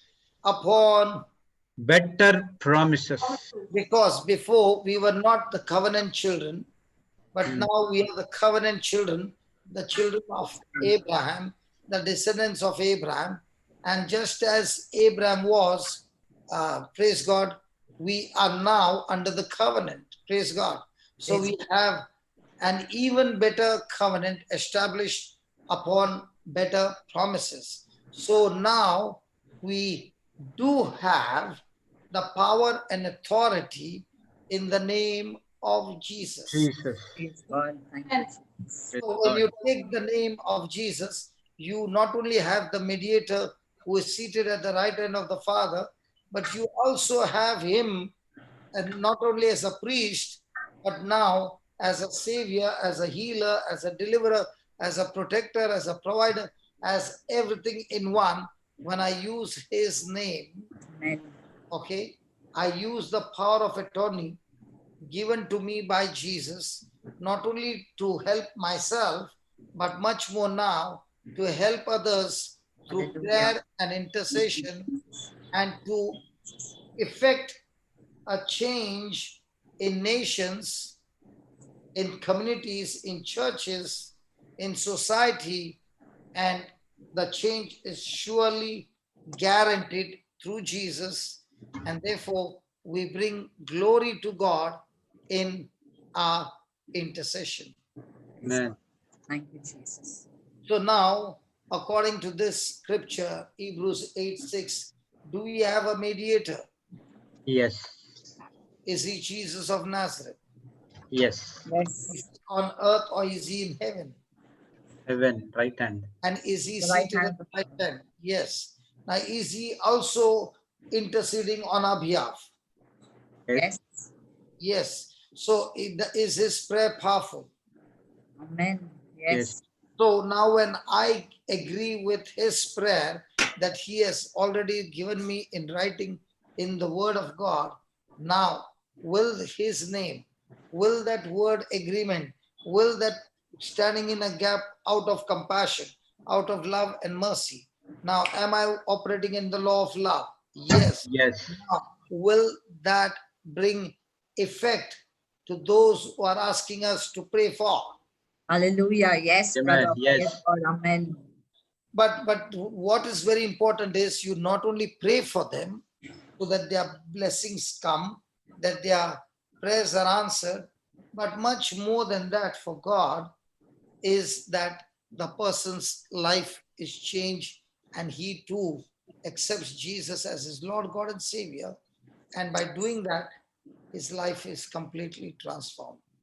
Praise God. Yeah. So God is not only interested in getting people healed, but he's more interested in that, Change. and that is the person receiving salvation. So now let's go to the new covenant. Jocelyn, Yeah, Papa. let's go to the new covenant. Yeah. Are you interested in the new covenant now? Yeah. I understand when I study the old covenant and then the new, then I understand it better. So can you see Abraham was ready to plead, and God was ready to change his mind. If when Abraham I got disconnected when the power went when you were teaching on Abraham. okay, so God had made a plan to destroy Sodom and Gomorrah, and he said, so Abraham said, God, what about the good people when you're going to destroy the city? So he said, okay, if I get 50, I'll spare the city. So Abraham began to plead and plead and plead, and he brought it to how much? 5. And can you believe God saying, even if I get 5, chalo, I'm ready to change. And Abraham did not. I think if Abraham had to go to 1, God would have even said, okay, 1 also is okay. But Abraham lost his pay. He thought, now God will get angry with me. He's saying, last time I'm saying, last time. I will not say anymore. 5. He said, done. 5 also is done. What if he had to say 1? Papa, even if there was no 1, he would have said, for your sake, I'm doing it. For your sake, Abraham, I will do it. Yes. So do we all as children of God have the power to intercede? Yes. Yes. But are we using the power of intercession? No. Or are we using the power of prayer only for ourselves? Prayer only for us. So can you understand the resources that we all have, which the devil knows it, we not knowing it, we are not using it, but the devil knows the kind of weapons that God has put in us is so very vast. Amen. It's beyond imagination. And we are sitting with the water during the Holi. We have guns with water. The real gun has got bullet. Yeah. But during Holi, they have got gun with water and they play with that gun and all that comes out is water. Yeah. So the gun is... What is that? I missed what you speaking about Jesus, mediator. Jesus is the mediator, and using his name, okay, all those weapons have infinite powers. But we use prayer for ourselves. Abraham was using prayer for his whole nation. Amen. And in the old covenant, God said, okay, for your sake, I'll do it. So how much more now that we are children of God? Yeah. So shall we start with the first person who Yeah. was interceding, who can intercede? Yeah. Who is that first person that we'll study about? Tell me of all the names. We have got so many beautiful names in the New Testament. Whose example we'll take? Paul? Sorry? Paul? Paul. Yeah, he writes many times, I pray, I pray. Okay. Tanya, which person would you click on first? Anybody? Paul. Paul. I know everybody likes Paul. Surely, But Marina. he was, Because brother he always starts his letters with I bless you, I pray for you. yes, and because of his letters today, generations. Telling in that team, huh? What, Papa? You also are along with the principal Jude. Now, whatever Jude says, you are all agreeing with him. Okay, Jocelyn, I know you will be different. No, Papa. My wife is saying Mother Mary. Okay, Mother Mary, very good. So see, so Swarup is saying, why don't you all take her name? She's also in the New Testament now. Yes, she's a child of God, no, adopted child of God. Yeah. She's also in the New Testament, no. Correct. So she said, why don't they take my name? Why not? Yes. Jesus. Okay, I'll give you the best name in the New Jesus. Testament. Can I give you? Yeah. Holy Spirit. Holy Spirit. Yes. Amen. He is Amen. your intercessor, yaar. Praise Yeah. God. See, in the Old Testament, there was Abraham pleading for Sodom and Gomorrah. In the New Testament, we have Holy Spirit, Praise God. official person. Yes. I did not like the answer. Huh? Yes, That we is the love right the answer. answer. So Holy Spirit is ready to intercede for nations, for every area of our life. And the best part is when He is willing to intercede, you don't even know for what. And that's what is praying in tongues, the prayer of intercession. Hallelujah. Amen. Yes. You got something in the New Testament now? Papa, no. Now perfect. Perfect, perfect. No. Have you found a person? Now, have you found a person as an example in the New Testament? Nobody will be perfect other than A him. perfect person. So you are talking about the Old Testament. I want somebody in the New Testament. So I said, wait, I'll give you. Abraham is shown as a person, even Moses, when he put his hands up, you remember? And there was a Yeah, fight. yeah. It was Fight. Yeah. Aaron on one Yeah, side. they have Joshua and to hold Caleb the hand. fighting Coming down. Yes, on you the know top of the that. mountain. So Moses' prayer also of intercession worked, right? Yes. But Moses also is weak, right? Yes. But we have an intercessor with us, and he's perfect, and he knows even the mind of God. And He knows the plan of God. He knows the perfect will of God. So this person, the best part is not in heaven. This person is Inside dwelling us. right inside of you and is only waiting for you that can you give me your vocal cords? hallelujah. Thank you, Jesus. I need only your support of giving me your vocal cords. That's all. Good. Praise God. And if you can give me your vocal cords, your body for some time, I can use that body, those vocal cords, and use it for prayer. And I will pray giving utterance. And all that you have to do is just agree with his utterance. And now you are praying supernaturally as the Holy Spirit gives utterance. Hallelujah.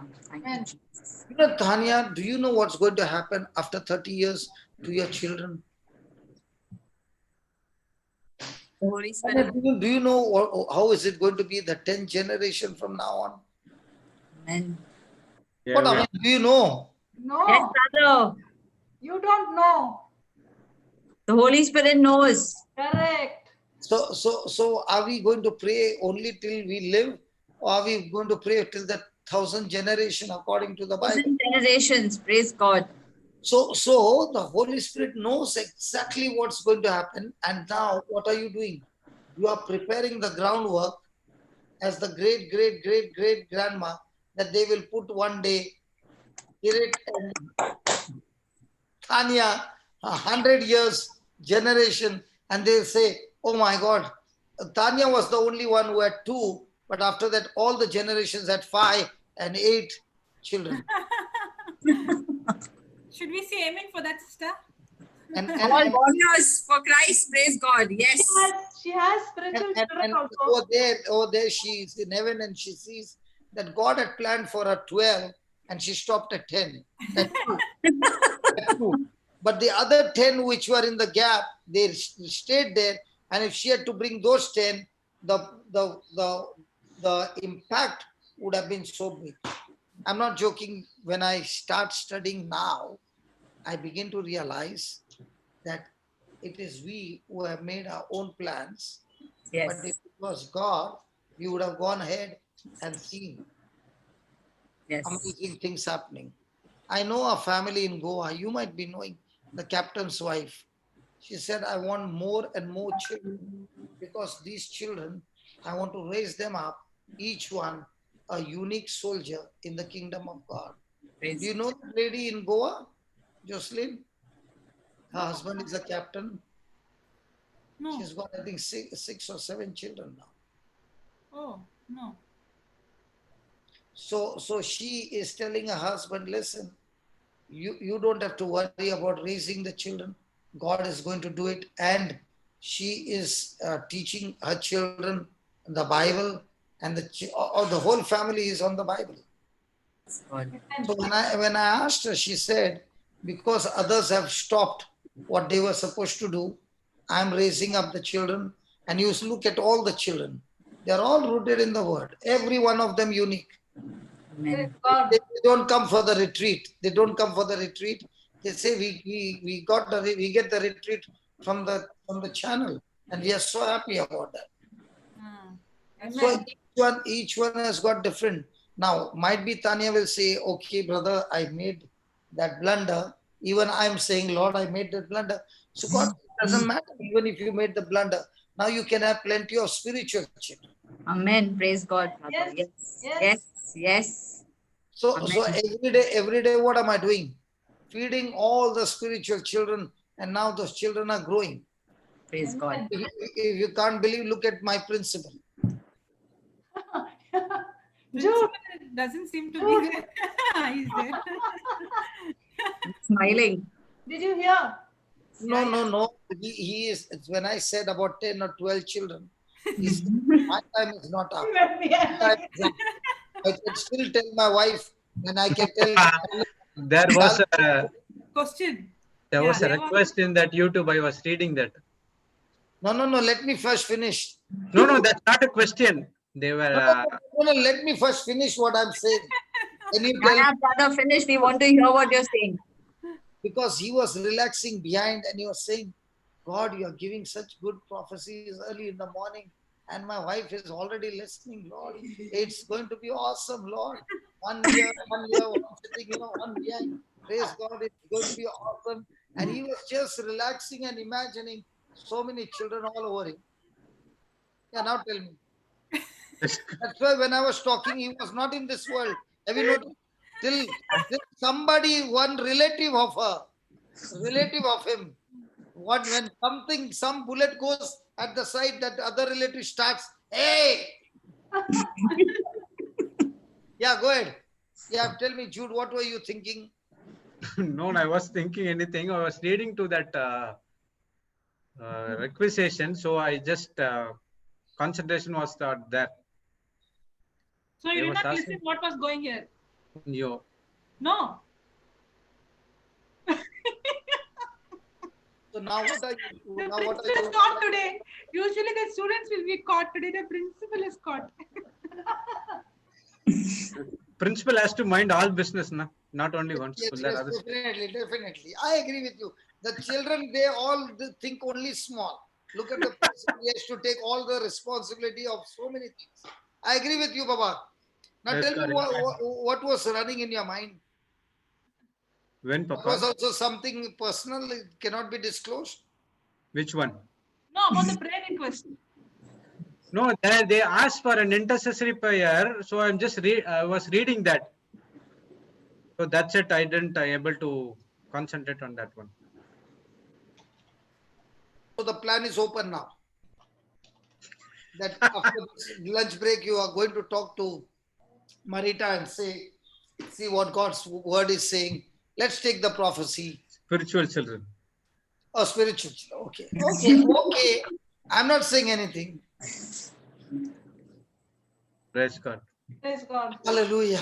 Hallelujah. So we have the Holy Spirit who helps us in our intercession. Praise God. Praise God. So do we need to give our body to the Holy Spirit? Yes. Yes. When we open our mouth and speak the utterance that He gives. Yes. Okay. Have you ever experienced? Now I'm sharing with you my experience. Okay. It has happened in my life that many years back, I'm praying in tongues. Okay. And in my spirit, I'm very happy. Years later on, a particular incident happens. And you're not surprised with that particular incident because it's really awesome incident. But you know that this, I had seen it somewhere. Yes. Yes. Yes, it's happened. I had that. It's happened. And you're beginning to wonder, Where did you? happened before? It's not happened before. But I don't know how. I know about this. Exactly the same thing. Yes, it happened. Yes, it happened to me. Yeah. What is that? That When is, we already interceded, prayed.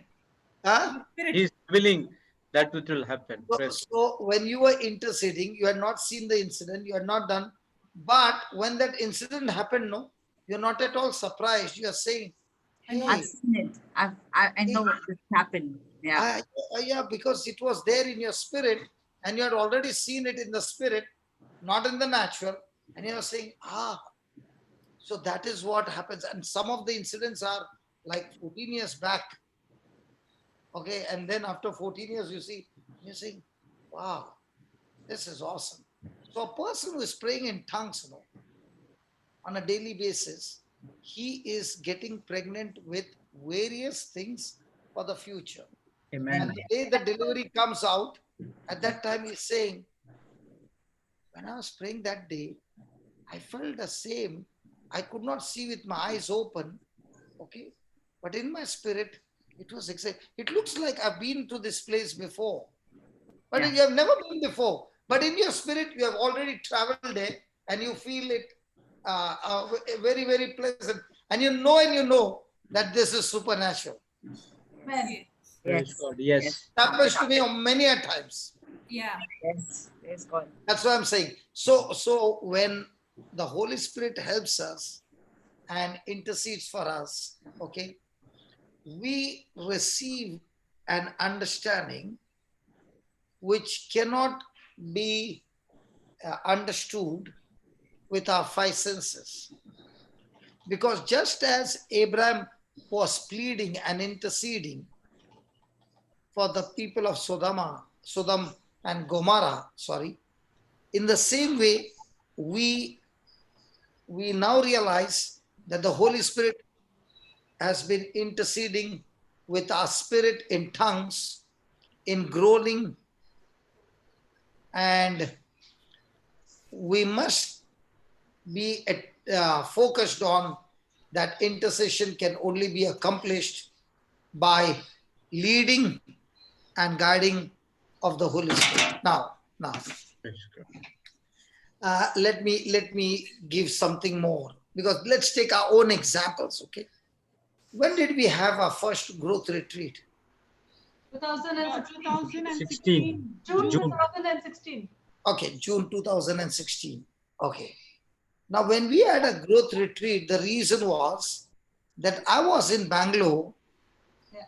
Okay, we have the BRTF Seminar.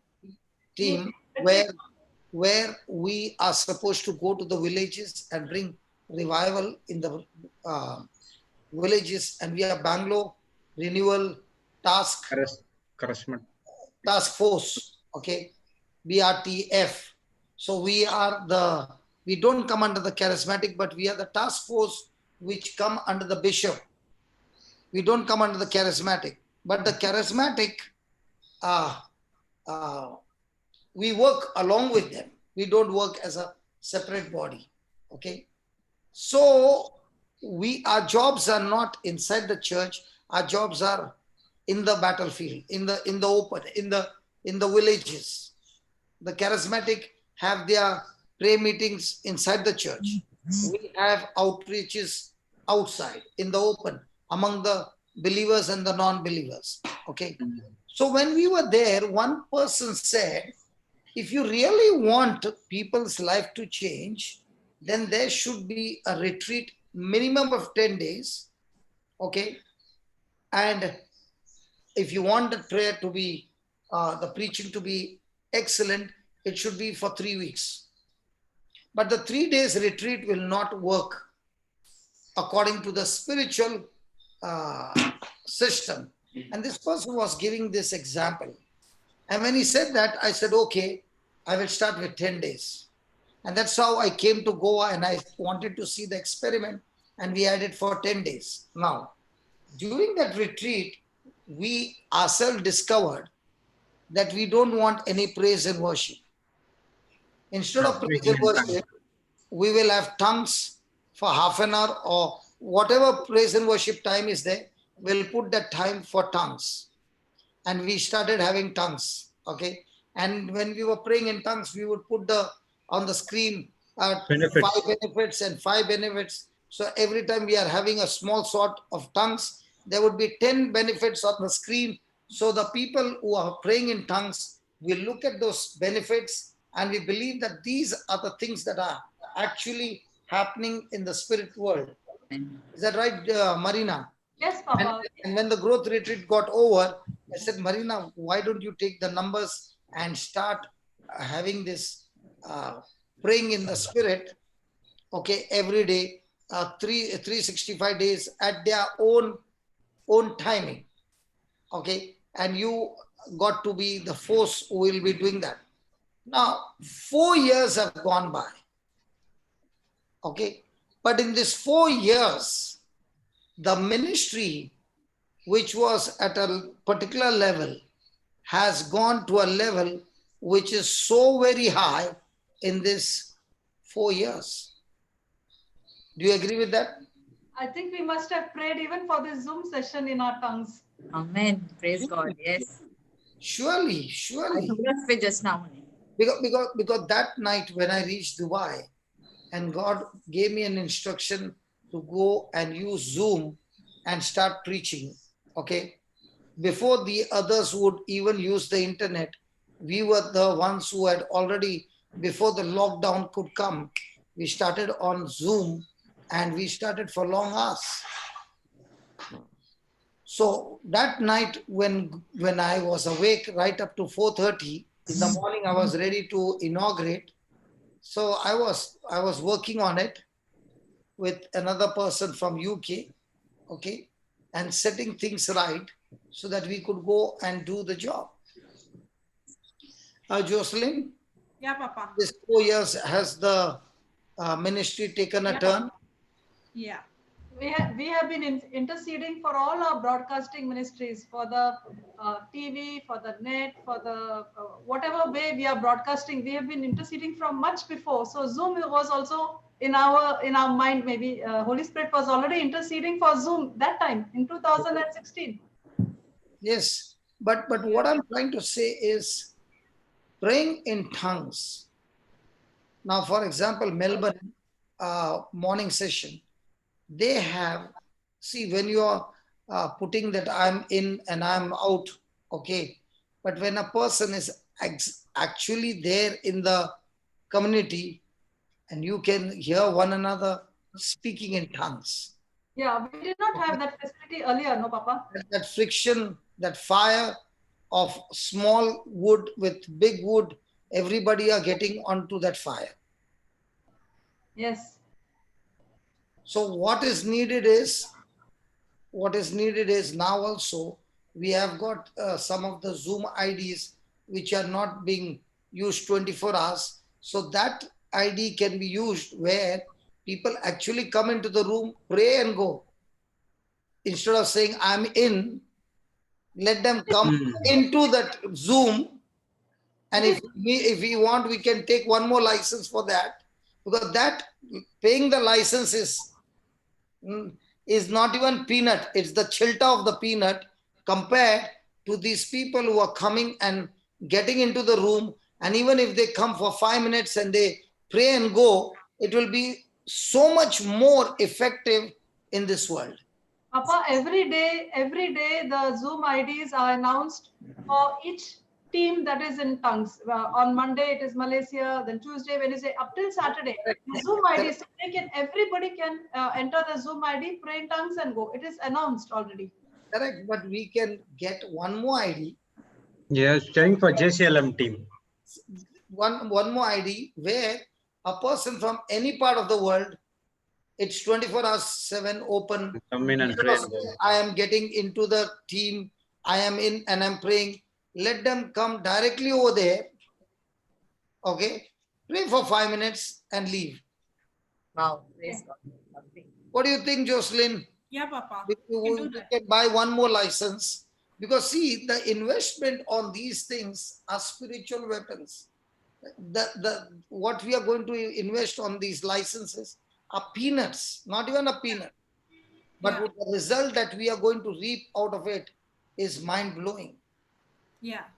How many souls around the world are going to be touched by that? And any person can come in from any part of the world. It's 24 hours 7, open all the time for this purpose. No preaching, nothing. It is dedicated for this. So anybody can walk in, anybody can take a group and say, come on, let's intercede. And they can use scriptures and intercede. And it will become one of the 24 hours channel for intercession only. Amen. Amen. Amen. Praise God. Yes, Praise Papa. God. Praise God. Yes, Papa. Hallelujah. Hallelujah. So here is the Lord teaching us that if Abraham was one man, could save a city. Moses was one man who could pray for the nation. How much more now that God is looking for warriors who can stand in the gap and say, Lord, this is my commitment to you, 1 hour. Whether anybody is there or not there, I am there in the Zoom, I am in the meeting, I pray over there for 1 hour and I leave.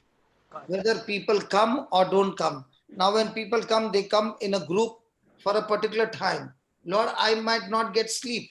So I might be saying, Lord, let me enter the channel and be there for about half an hour or 10 minutes, pray and leave. Praise God. Amen. Hallelujah. Hallelujah. So Jocelyn, Yeah, Papa. one more channel, okay? Yes, Papa. Sure. Praying in the Spirit, JCILM. Yeah. Global. Yeah.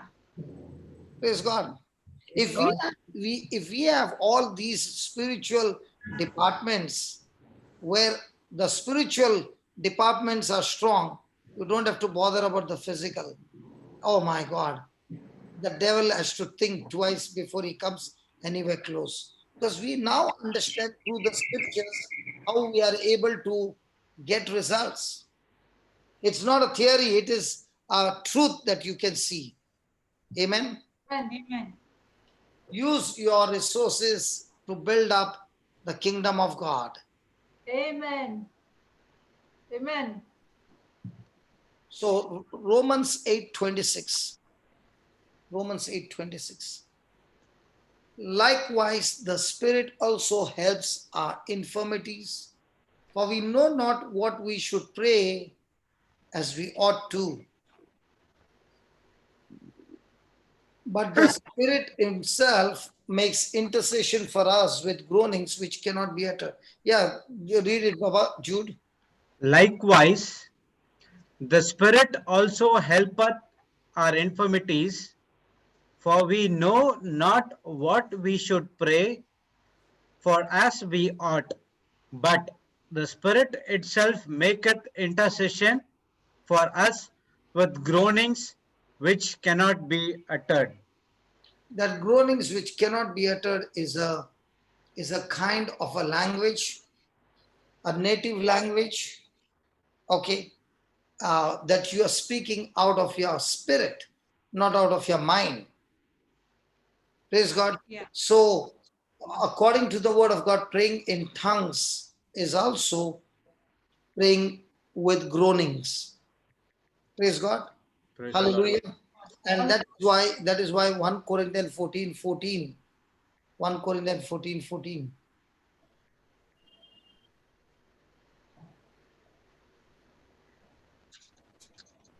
For I pray in an unknown tongue, my spirit prayeth, but my understanding is unfruitful. So when I'm praying in an unknown tongue, this prayer is coming from my heart, from my spirit, but my mind is without understanding, and therefore, according to my mind, it is unfruitful. I'm not using my mind when I'm praying in tongues, but I'm using only my spirit. Praise God. Praise Praise God. Just put that amplified, we'll get more words over there.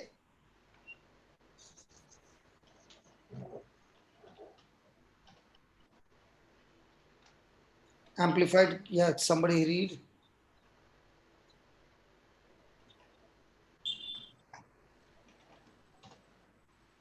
For if I pray in a tongue, my spirit prays, but my mind is unproductive because it does not understand what my spirit is praying. Another amplified, there are two amplifieds, no? Yes. Amplified C is there. AMPC. C is also there. Just a minute. Yeah, read. Classic. For I pray in an unknown tongue, my spirit, by the Holy Spirit within me, prays, but my mind is unproductive. It bears no fruit and helps nobody. So when I'm speaking in tongue, my spirit, by the Holy Spirit within me, prays. But at the same time, when my spirit is praying, my mind is not praying. So it is unproductive. So with my mind, I bear no fruit. With my mind, I help nobody. But with my spirit, I'm not only helping myself, but helping others as well. Yeah. Praise God. So in this scripture, we find, in both the scriptures, we find in Romans 8:26 and Corinthians 14:14, 1 Corinthians 14:14, the Holy Spirit is enabling our spirit to pray, which is so different from praying with our understanding, that is using our mind. So in Romans 8:26, we heard that we always do not know what we need to pray as we ought to pray.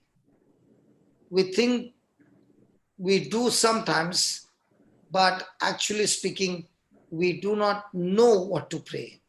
Praise God. So when we can't possibly know in our natural mind everything that is coming against us or what is going to happen the next moment, we should pray, but we need to pray about every situation and circumstance. So who comes to our rescue? Praise Holy God. Spirit. The Holy Spirit. The Holy Spirit comes to our rescue, because when a person is praying with understanding, he is far short than what he's supposed to be praying with words of understanding. And therefore, we must pray in tongues beyond our own understanding. And this kind of prayer, with even a few words, are more powerful, more effective than a person who is praying in understanding. Because when a person is praying in understanding, he will always fall short in his prayers. But when a person is praying in tongues, the Spirit of God is interceding for that person. Praise God. Praise God. So let's go to Ephesians 1:3 and let's see something more.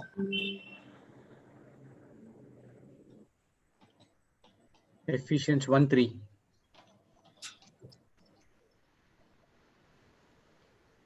Blessed be the God and Father of our Lord Jesus Christ, who hath blessed us with all spiritual blessings in heavenly places in Christ.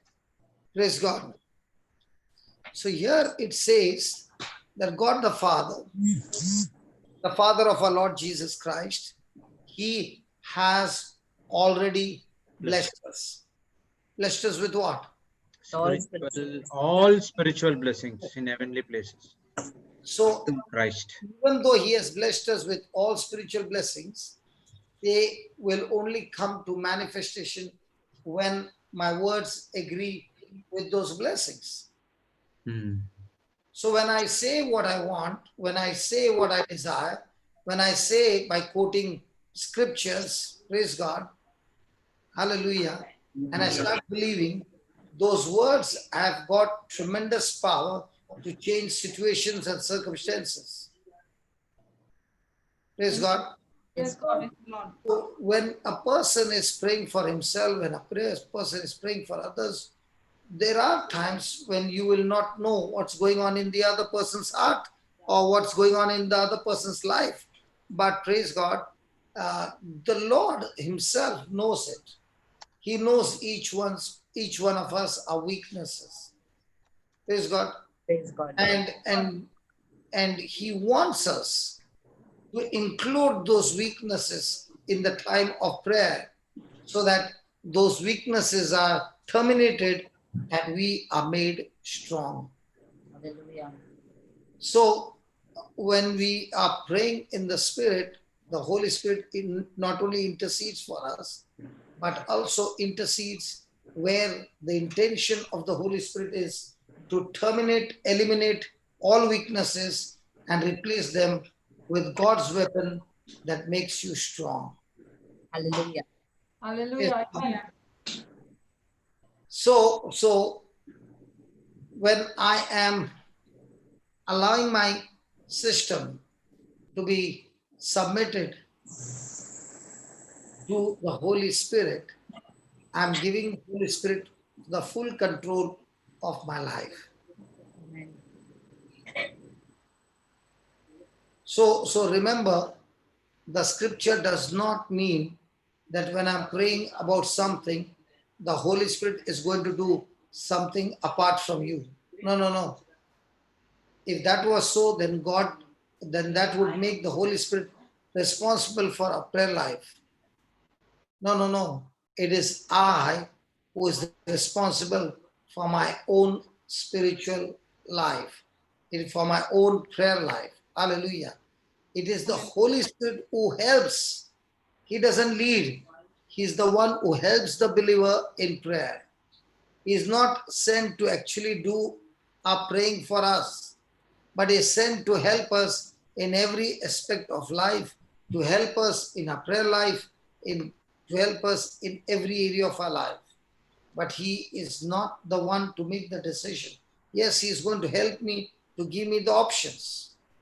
But ultimately, I am the person who is responsible to use the gift of intercession through the tongues in a way that will be pleasing to God and also pleasing to others. Amen. Praise God. Praise God. So let's go to groaning in spirit. What is groaning in spirit? You remember that day Riz got the gift of tongues, and then you found a groaning in spirit. Yeah. So groaning that comes out of your spirit, not from your mind. Yes. And this groaning comes out from your spirit, escapes through your lips, and the Holy Spirit, that the Spirit of God is now helping you and assisting you in your prayer. Yes. Now, the Bible says, a good man out of the good treasure of his heart brings forth good things. So, the Bible also says the prayer of the righteous one is effective. A Yes. prayer coming from the heart is powerful and effective. Now remember, groaning in the spirit, praying in tongues comes out of your heart. And when these words come out of your heart, you cannot express with words, you cannot express what is happening to you, but the Spirit of God is giving you utterance and makes you not only speak words, but even express groanings too deep for people to understand. Cannot be. So these groanings are inspired by the Holy Ghost. They come from within you and they escape from your lips. So praying with groaning is one of the ways of making intercession. Yes. Praise God. Now remember, intercession is always praying for another, not for yourself.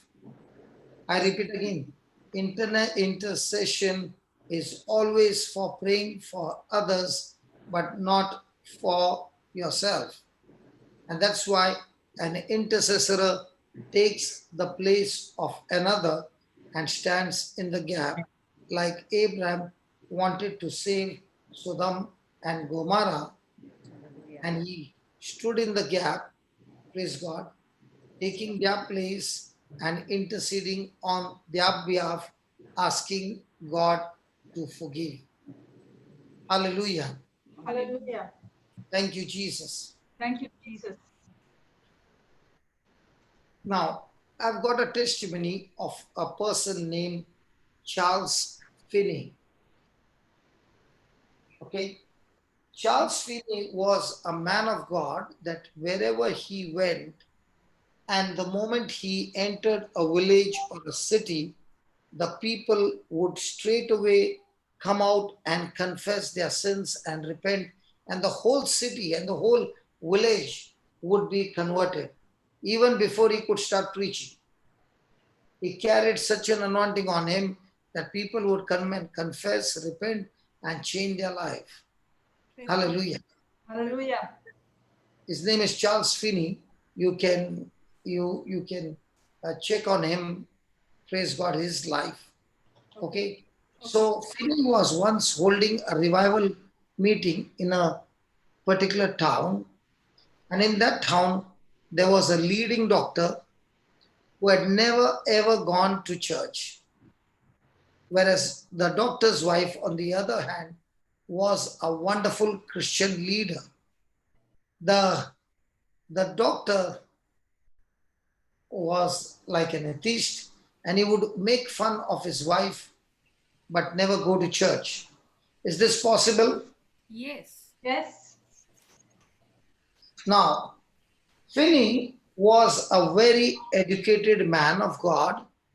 He was trained to be a lawyer, and this wife thought if her husband could talk to Finney, Finney would be able to help him. So she kept insisting that Finney comes to the house as one of his day off, and after a lot of pleading, Finney finally agreed to go to their home for a noon meal. Okay? So this doctor had a brother who was a farmer and a very deep spiritual man.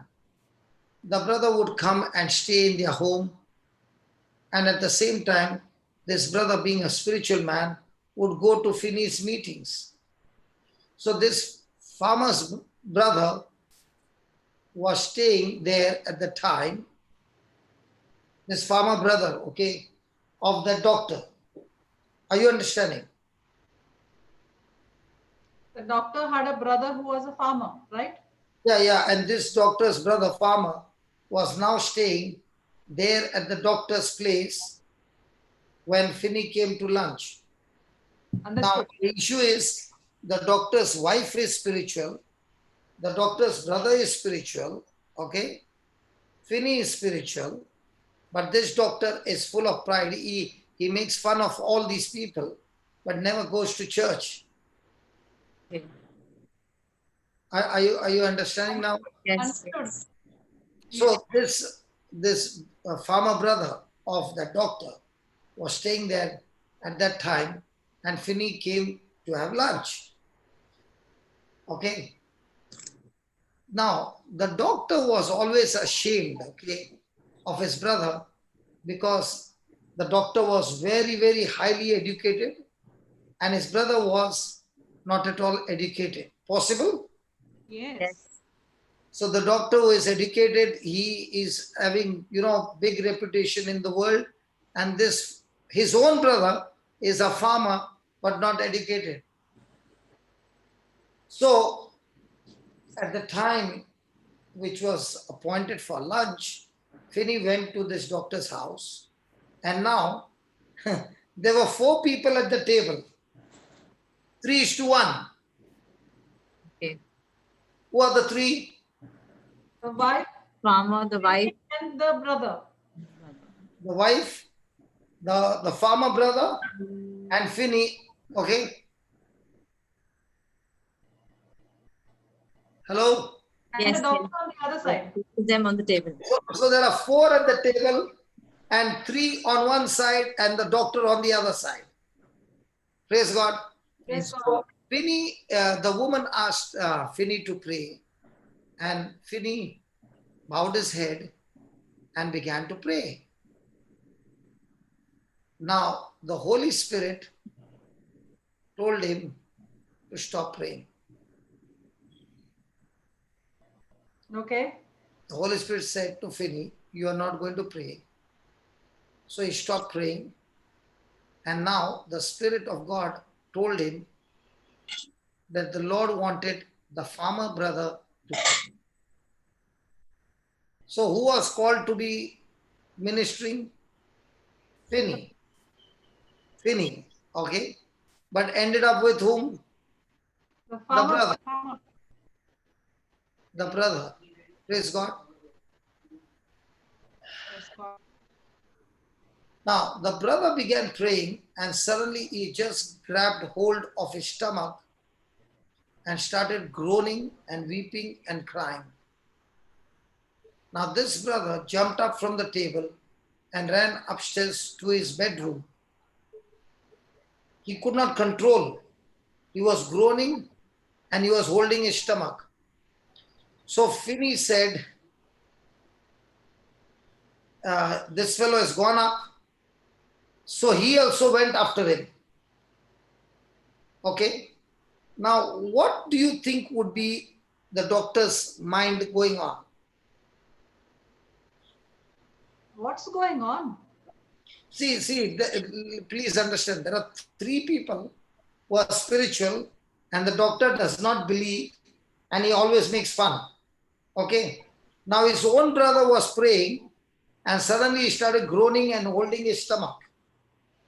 And now when they were supposed to eat food, he has left even before the food can be served, opening prayer only, he has left the table and he's run on the top to his own bedroom. When he would come to his brother's house, he would have that room. So he went there and Finney also followed him. Now, what must be happening in the doctor's mind? You must be wondering what's going on. Come on, he's a doctor, man, and he's holding his stomach. I give you a hint. Something is wrong with his stomach. So, when he saw his brother running up, holding his stomach, he also ran on the other side. Where? The brother's room. Huh? He must have gone to see what has happened to his brother. No, he also ran in the opposite direction to pick up his kit. Because his brother, there is something that is physically wrong with his brother. So he also jumped up and he ran in the opposite direction to pick up his Doctor's kit. doctor's kit. Okay. So now he reached his brother's room in front of Finney. As Finney started to go into the room, the doctor was coming out of the room to get his medical bag. Okay. And he said his brother had some kind of stomach cramps. Now, do you know what Finney do?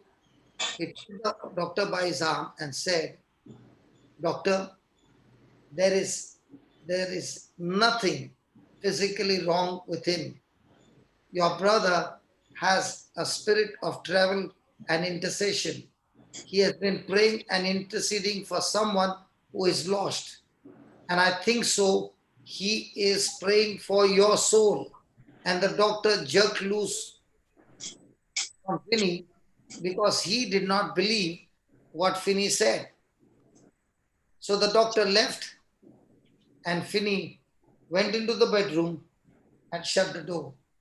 There the brother was just in agony of prayer in the spirit. So Finney knelt down beside him and he began to groan in the spirit too. Now, what happened? The brother who was in that agony, praying for his brother, okay, in the spirit.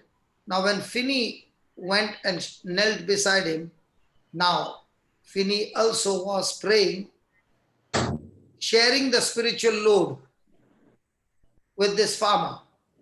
In other words, if someone else is groaning and interceding in the spirit as the spirit wills, you can also get connected to that person in that prayer burden, and now you also find yourself groaning just as the other person is groaning. And now, instead of one, the two people are sharing the load together and praying together. Praise God. Wow. Okay. So the prayer continued for about 45 minutes. Praise God. And when the intercession was going on, someone who is totally lost, the person who is groaning in the spirit and interceding, he feels like his own soul is lost.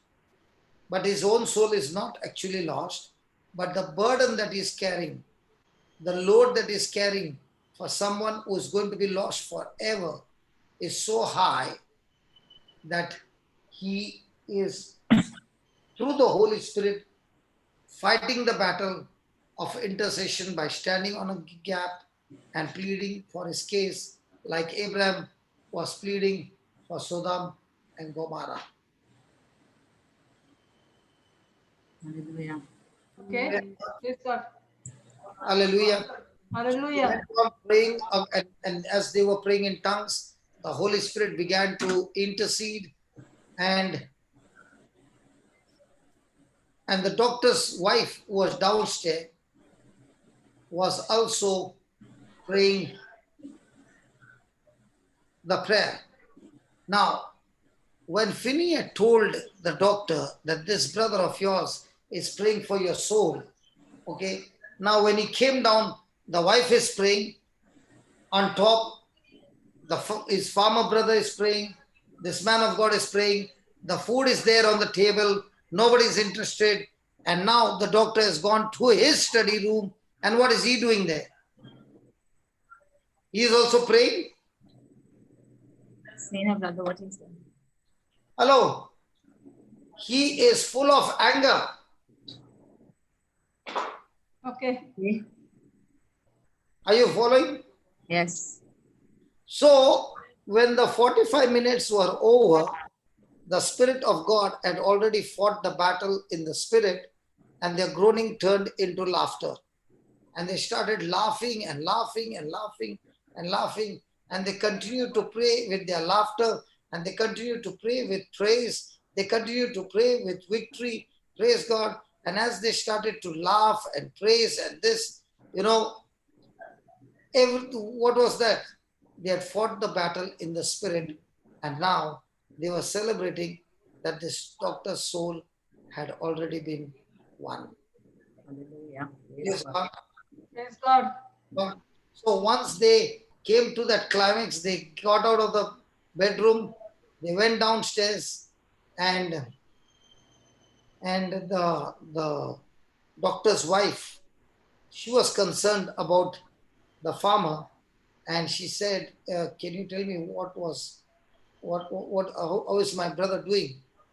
And Finney told her what had happened and asked her, where is her husband? So she told him that he had gone to his study and he has locked the door and he would not let her come in or anybody else come in. So now on one side is the laughter, on the other side is the doctor annoyed and angry. Praise God.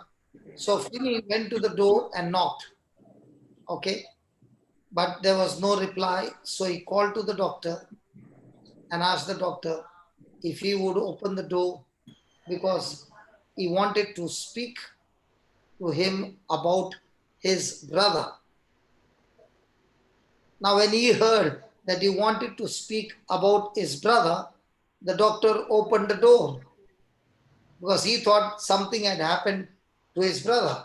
So he opened the door and asked Finney what had happened to his brother. So Finney stepped into the room and told the doctor that it was just as he had suspected. Praise God. Praise God. Praise God. Hallelujah. Hallelujah. Hallelujah. And he told him that Continue. Say, brother, I'll be waiting. Continue. I know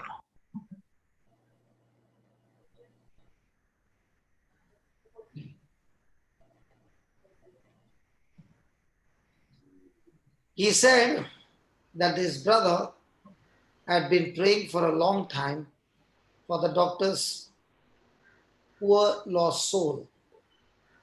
And now Finney had joined him in prayer. And Finney told the doctor that he was just as good as he saved. He told the doctor, do you know, your brother has been praying all these years, and today the Lord has given him the victory. He has been loving you and wanting you to be in the kingdom, and he could not bear it anymore. And that's the time he went into groaning. And after this, now the Spirit of God has given him the assurance that you are saved. When Finney told these words to the doctor who would not believe, his whole um, face changed. And the doctor looked up, and Finney saw that the doctor had uncontrollable tears rolling down his face. And this same doctor was now down on his knees and asked Finney if he would pray for him. And the doctor told Finney that because of his position, because of his status, because of all that, he realized that he was a man full of pride, where his brother, in spite of being uneducated, was so humble and so loving. That is the time he accepted Christ in that moment and gave his soul to Jesus. And it was a glorious salvation at home. Praise God. Amen. Hallelujah. Thank you, Jesus. And that is why, God's ways are so different. With this testimony, I remember Benny, whose husband would be drinking, and this is with the permission of Benny and my brother. Okay. He would be all the time drinking and drinking and drinking. He had a terrible time. And she just received the gift of tongues. And I said, we'll take 2 weeks, and after 2 weeks, let's meet up. And let's go and minister to your husband. But for 2 weeks, I want you to pray in tongues, and the Lord is upon your husband, that God has anointed him, filled him with love, and set him free from all evil. Now, Annie herself was, she had gone for counseling, and the counselor told her that she's going to die within 5 months. And she did not know what to do. And the children were in school. And listening to that counseling message, she went on the bed and did not get up for more than 15, 20 days, or much more than that. And she could not get up from the bed. She could not open the curtains. She would be in a dark room. Okay. The husband drinking on the other side. And that's the time somebody told her, why don't you call this brother? And when she called me, I said, can you repeat this word? The Spirit of the Lord is upon me. My God himself has anointed me. He has filled me with his love and set me free. Can you say 1 or 2 rosaries and then give me a call? And she said that. And then she gave me a call after 15, 20 minutes. And she said, you know what? I've been on the bed and I could not get out of the bed. When I said these words, I'm not only out of the bed, I've opened the curtains, the light is running in the room, I've gone to the kitchen, started cooking, the washing machine, and I'm the person like how I was before. And I said, if this scripture worked for you in just 2 rosaries of saying this scripture, what do you think will happen if you say the same scriptures for your husband? And she said, yes, I will do that. So I said, even I will do that for you. So we began to pray. And 15 days later, when it was already said, we were supposed to meet after the evening prayer at Pope Paul Hall in Borivali after the charismatic meeting. And she came there to tell me, please don't come home. He is heavily drunk than before and he will abuse you. I said, if he will abuse me and I don't take the abuse and I love him, we won the match. Come on, let's go. When we went in, he was so sober, he was drunk. He brought a bottle with 2 glasses, one for him and one for me. And I said, I don't drink, but I won't stop you. You can drink. And I said, can you give me just 10 minutes to talk? He said, okay. And I said, I'm not going to tell you not to drink. Please drink. I've come here to share with you what Jesus has done for me. And as I sat down and did speak to him, 3 hours went by. And he had not taken a sip. His glass was full. And when we left, I said, can I get one hug from you? And he gave me that hug. And there I was holding him in my arms, tears rolling down. And I said, this Thursday, I'm at Don Bosco Church, Borivali.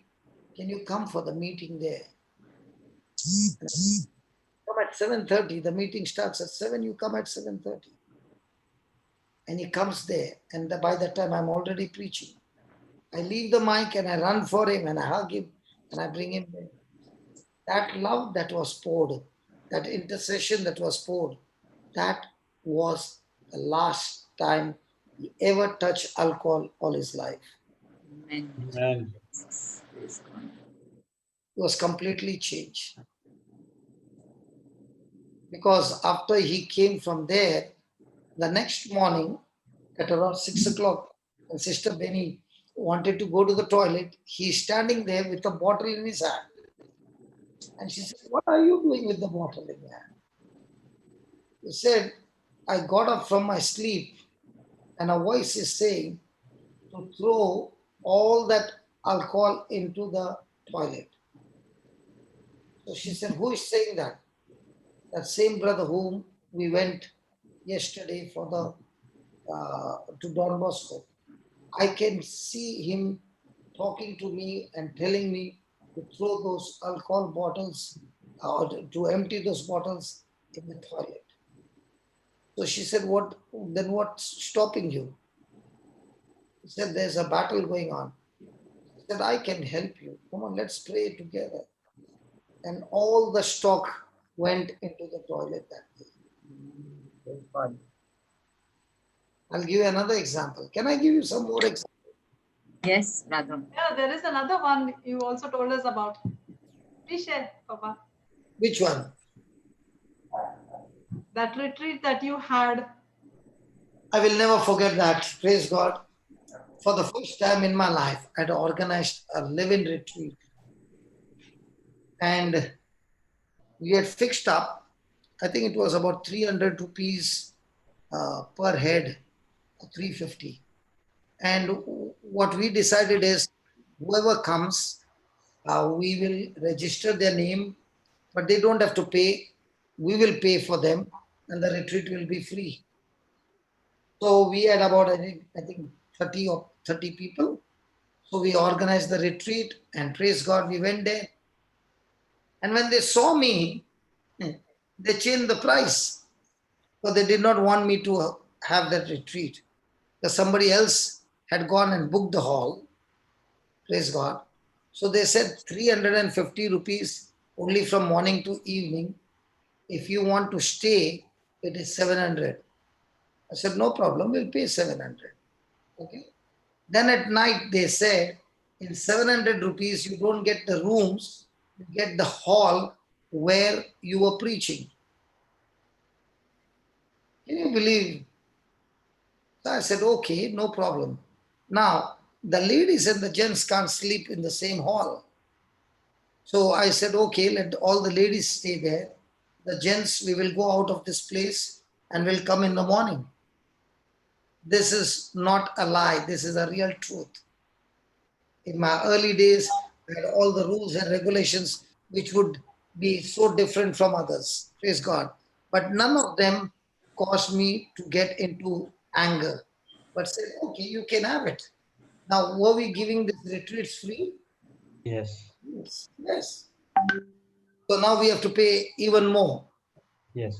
Okay, on that day, a person had brought his friend who is drinking alcohol for this retreat. Okay, and I don't know why that retreat I was speaking about alcohol or some topic, and the Spirit of God told this brother who was bringing A was bringing B. So the Spirit of God told A, I am so glad that you brought B, but what about the stock that is in your house? So he said, you see, Lord, I'm not drinking, but I've saved the stock for my lifetime retirement. And these are all bottles that have come from abroad. So this person was working for Air India.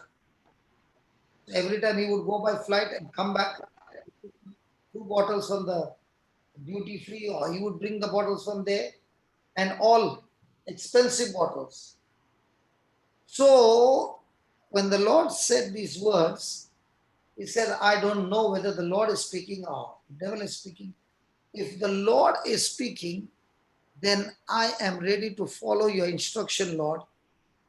If you are speaking, then tonight, this brother who is preaching the word must come and stay in my house.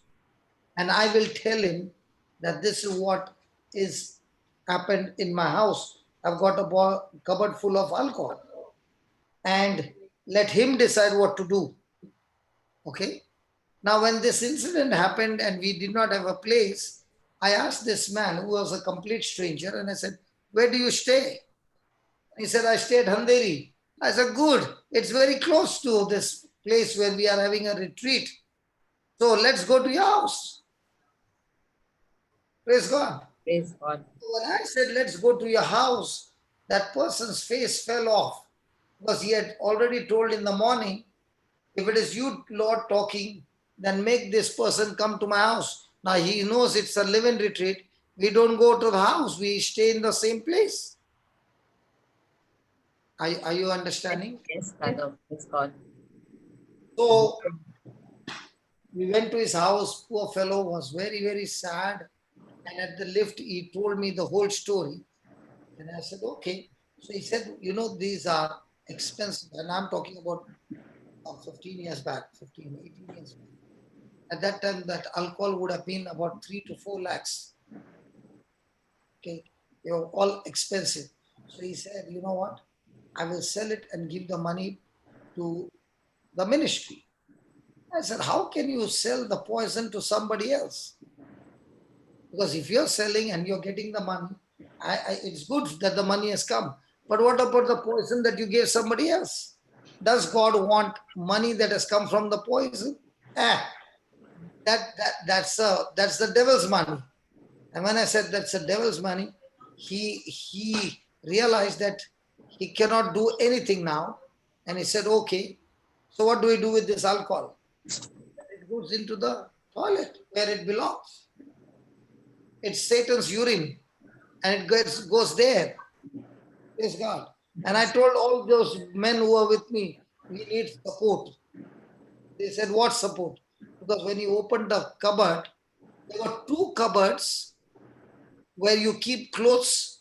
He has kept only bottles. 2. And he has been saving it. Every trip is coming from abroad. Okay. So I said, in the construction company, you see, there are people who give that passing. Yeah. One person will be there, removing the bottles from the cupboard. And the last person, there will be 2 or 3 opening the cap and putting it into the toilet. So the bottles were being passed, and one by one, those bottles were getting emptied in the toilet. And that man, his life changed completely. Amen. Family was separated, the family got restored. And the 2 girls, That and the 2 girls, after that, the 2 girls, at the end of the 2 girls at the end of the retreat, Oh, the This poison. retreat. Oh my God. There were two girls who had come and they had no jobs. Their life was miserable. And they had Poison. gone to so many retreats and their life had not changed.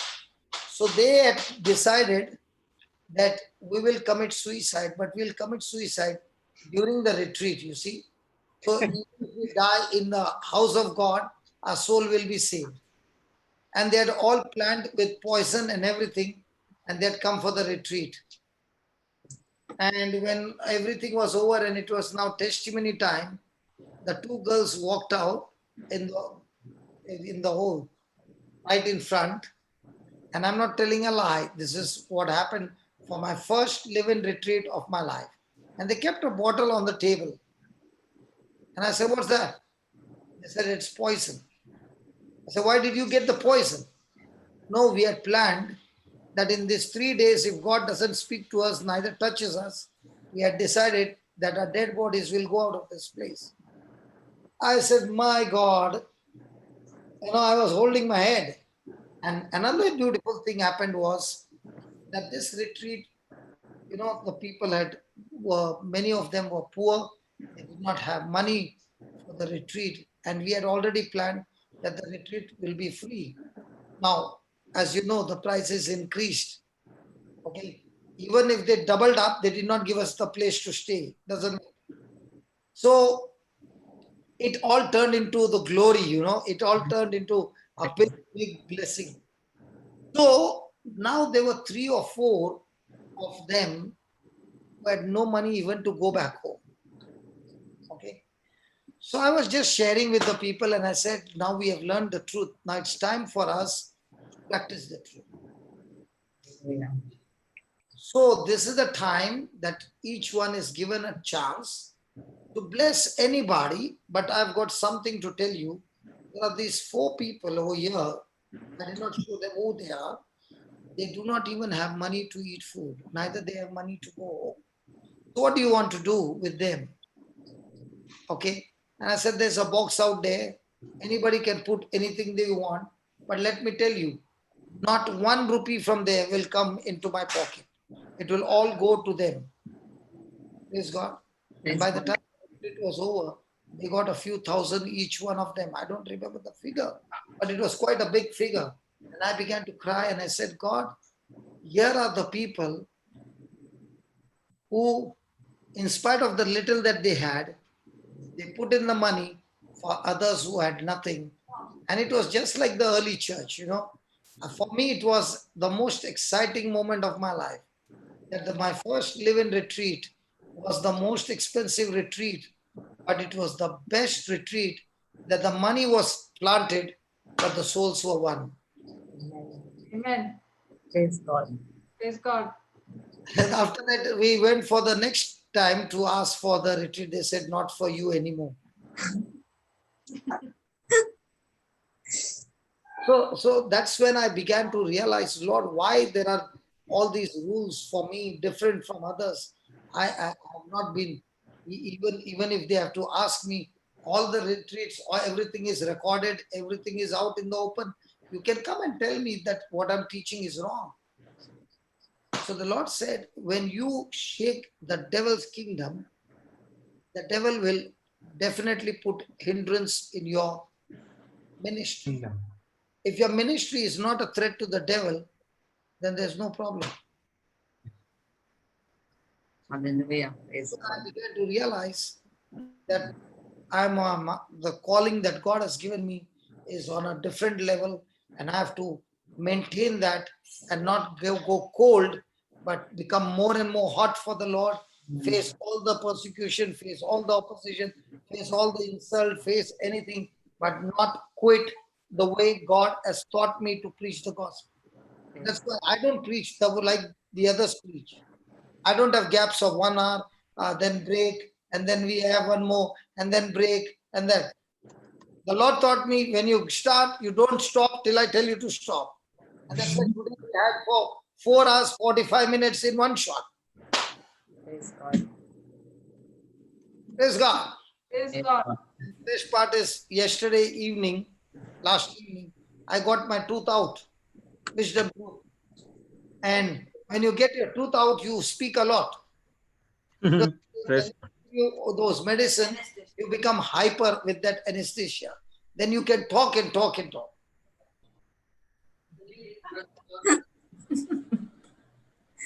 I had to message the doctor to tell her, even at 11 o'clock or 10:30, 11, I told her that anesthesia is gone, but no pain is coming.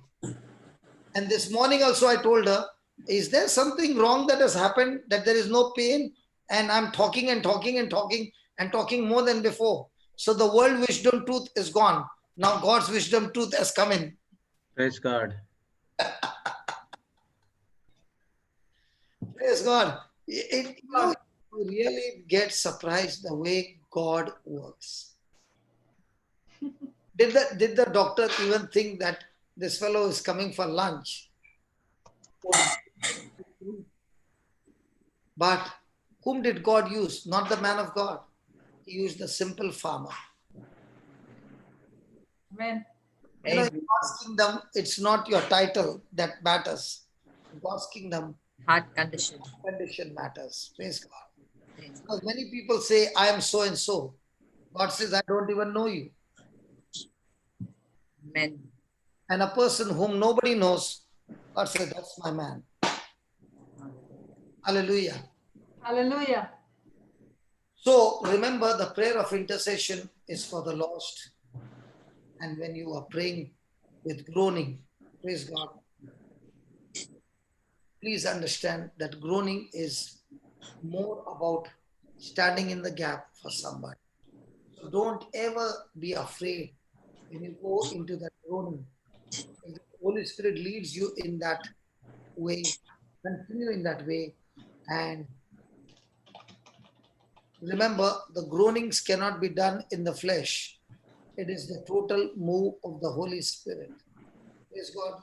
And that is why these results are accomplished when you're operating in the Spirit by the leading and assistance of the Holy Spirit. Amen. Amen. Thank you, Jesus. Thank you, Jesus. When the farmer and Finney were both carrying the load and praying in tongues, surely both would not have understood what was happening. Praise God. Or not what was happening, what intercession was going on. But those words of groaning which could not be uttered when it was coming out of the heart, it was so powerful that it destroyed the pride of the doctor permanently in no time. Praise God. Praise God. Praise God. Hallelujah. Hallelujah. Thank you.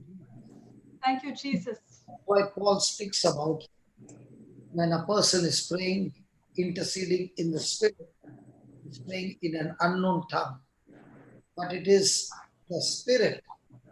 It was his own Spirit that was praying. Thank you, Jesus. Thank you, Jesus. So let's go to 1 Corinthians 14:14 and let's read that again. One more time, please. 1 Corinthians 14:14.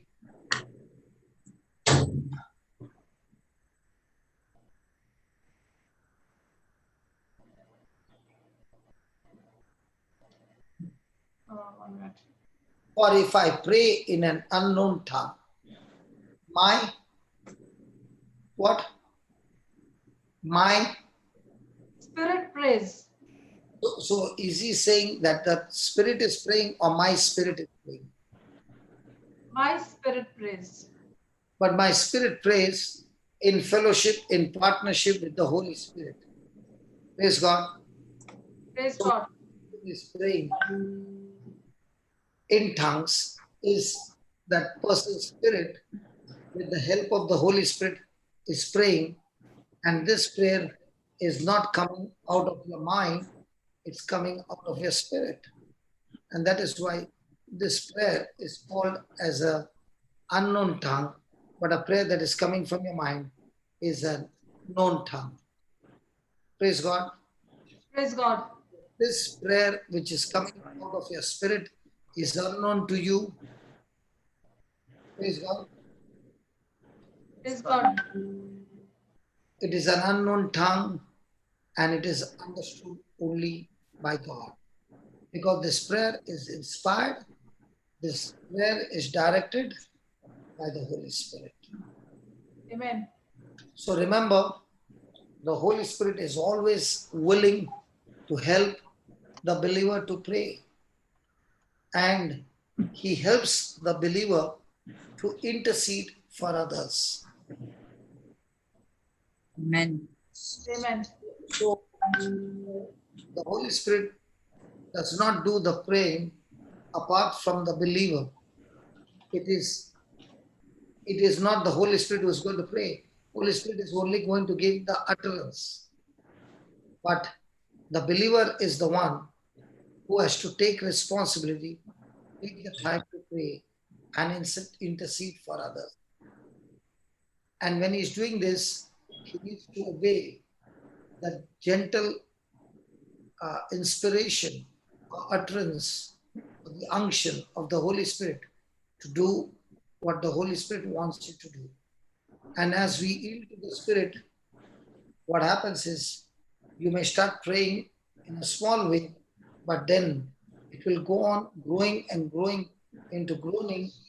And remember, the gift of tongue is always according to the will of God. Praise God. God, praise God. So the gift of tongue is the only gift which operates at your will.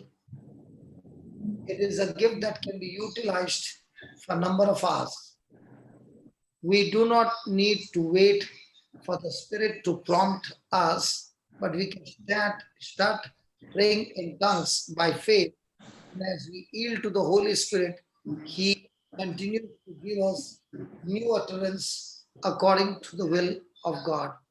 And that utterance can be words, that utterance can be groaning, but it will be intercession in tongues, praise God, and it may also be intercession in a known language, but unknown to the person speaking, but known to another person who understands that language. So praise God. So this is the prayer of intercession. Any questions? Because after lunch we will start with the prayer of agreement. Brother, Yes. brother, when I pray in tongues, it's happened more than twice or thrice with me that I started getting severe stomach pain. Like your pain, that pain is so much like as though you're having a labor pain. And I cry and cry. And I thought that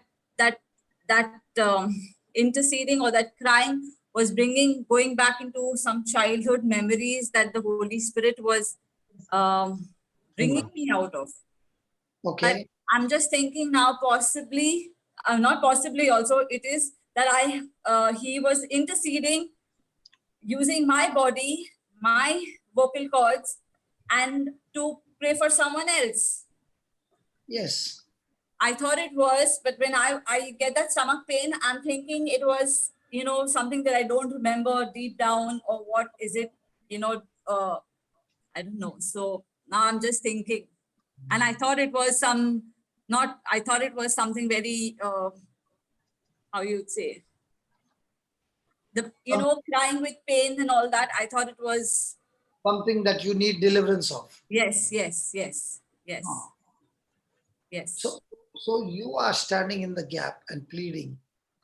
And that's why when a person is praying in tongues every day for us, interceding for others. So now before he can meet the person, the war is already over. Amen. Papa, there is an example of that lady. Remember, she was praying in tongues. There was a person who was sick. Who was sick. So you want me to share that? Okay. Yes, Papa. There is this man who had been preaching amazingly on the top level, extreme top level of the anointing and he was doing amazing things and a lot of signs and wonders and miracles. And all of a sudden, he was struck with a sickness that began to eat his flesh, and his flesh began to start stinking, so nobody could go close to him, and he was dying.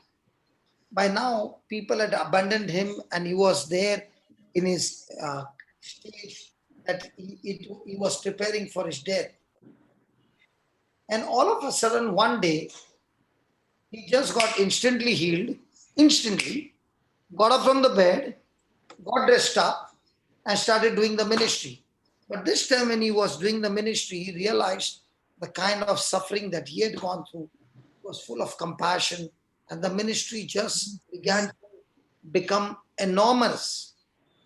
Okay, so in particular place, he was sharing his testimony of what had happened to him and how God healed him one day. And a lady who was sitting in that congregation, the Spirit of God began to tell her that you had prayed. I want you to go and talk to this man.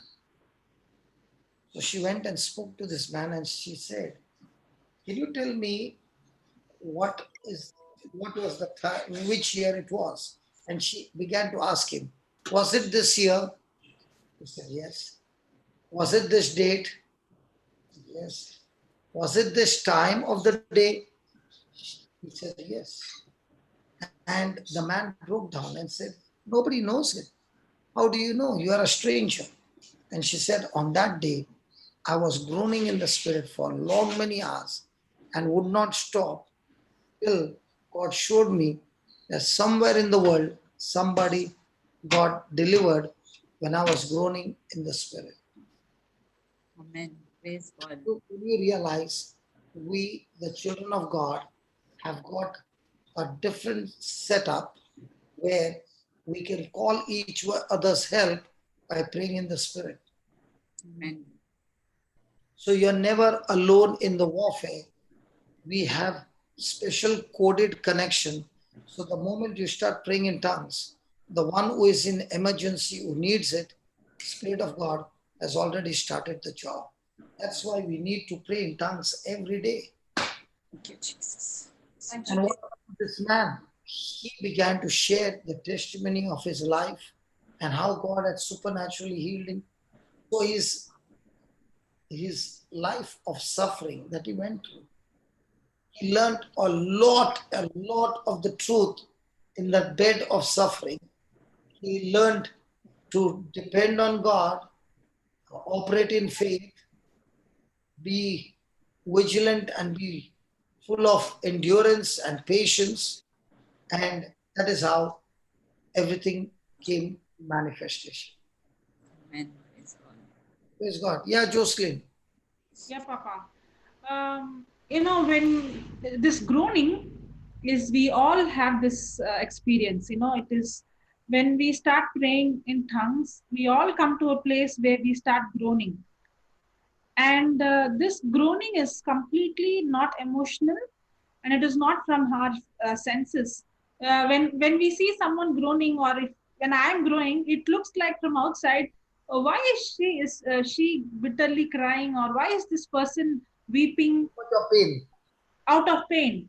But in my experience, it is not at all emotional. It doesn't come from your feelings. It is not because something happened to you. And you can actually sense that it is not from your feeling or emotion, it's completely from your spirit.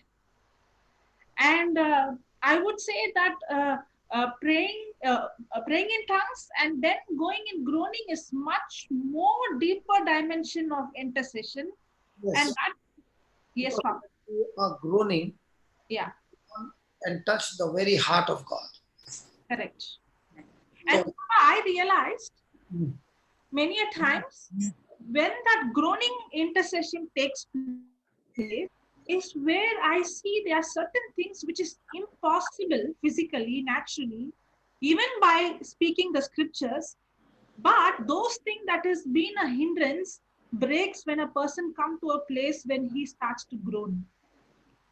Because it is beyond beyond human ability. Yeah. And the groaning in the spirit is now, even the utterance is not the words coming out with your effort. It's Yeah. just going out of you.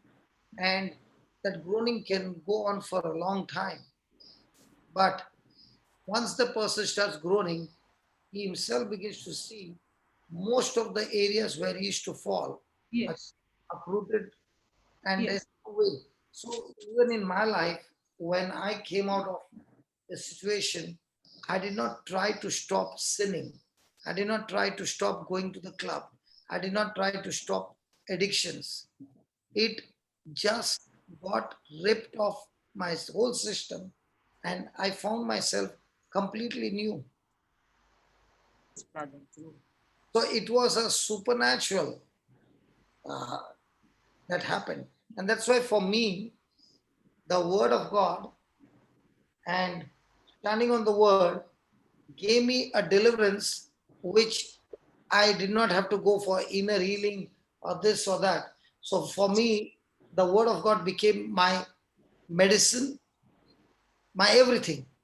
And that's why I would stick to the word of God. If you give me a ready-made prayer and you give me a scripture, I will not go for your ready-made prayer. I will stick to the scripture. And I'll repeat the scripture. I'll repeat the scripture word to word and see amazing things happening in my life. Amen. That's when the question came back, is he a really Catholic? Because the whole day he's talking only scripture. Because I found the scripture became the foundation of my life. Amen. I found Amen. that scripture got me out of darkness into the light.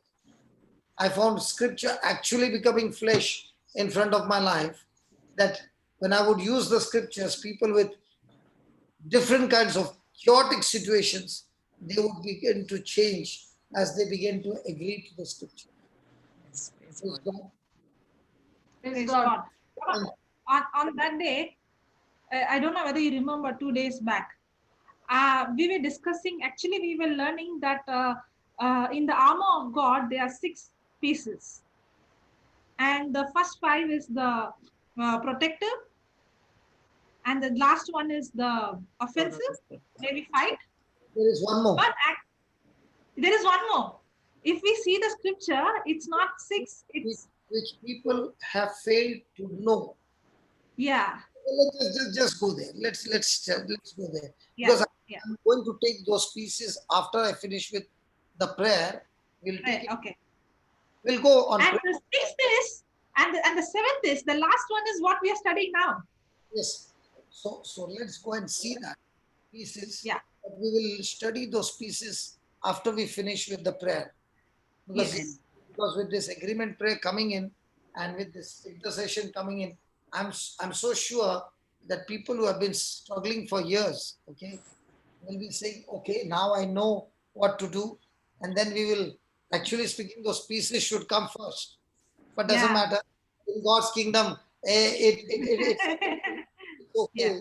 Because now you are saying, When we go there, then it will be more, when we learn again, Papa, then it will become like we the foundation is strong. Yeah. So no problem how the Holy Spirit leads. 6 verse 12 onwards. Which one, Papa? Ephesians 6. Let's start with 10. We are not going to study this, okay? We are studying Okay. it. Just intro. Finally, my brethren, be strong in the Lord. So 2 sources. 1, strong in the Lord, and in the power of his might. So the second source is that we be strong in his resources. Then 11, put on the whole armor of God. So it is a command for us to put on the whole armor of God, so that through the whole armor of God, you may be able to stand against the wiles of the devil. Then 12, for we wrestle not against flesh and blood. So there's going to be a wrestling match, but against the principalities, against powers, against rulers of the darkness of this world, against the spiritual wickedness in high places. Now, what is the armor? 13. Therefore, take unto you the whole armor of God, that you may be able to withstand in the evil day, and having done all to stand. So what's the whole armor? 14. Stand therefore, having your loins girt about with truth. So what's the first thing? The Belt word, of truth. Truth. the word of God. Second, having the breastplate of righteousness. Righteousness. Third, your Peace. feet, Gospel of peace. declaration of the gospel of peace. Fourth, Shield of faith. the shield of faith, where you shall be able to quench all the fire Fiery darts. of the wicked. Helmet of salvation. Which one is it? Sixth, Sixth. helmet of salvation. No, fifth one. Helmet of salvation. Fifth one. Okay. Now these are all defensive Fence. armors, and here comes The final one. the Not final. not final, the attacking one, Attacking one. the sword of the spirit, which is the word of God. Amen. The first attacking weapon, then now this is the second weapon. Praying always with all prayer and supplication in the spirit. Correct. Is the stance. And watching thereunto with all perseverance and supplication for all saints. Saints. This is the next one, the weapon of intercession. Attack. Yeah. So 3 weapons for attacking. 2 weapons. Two. Okay. 2 weapons for attacking. One is Five. the Holy Spirit, one is praying the Intercession and the sword of the Spirit. The word of God. What's the third one? How many? 3. One is the word of God, the sword of the spirit, Faith also, no? tongues, and third one is intercession. Okay. Praise God. Praise God. So any questions? I'll just have a little water and come. Any questions? Does it look like we had a great morning from 12 o'clock to 5 o'clock? And now again, Praise God. Praise God. Praise God. and thank God for the team members. They are also in the spirit. If they would be in the flesh, they would say, "You go and do what you want. I'm not coming." Because I had many people in my team who would always be looking at the watch.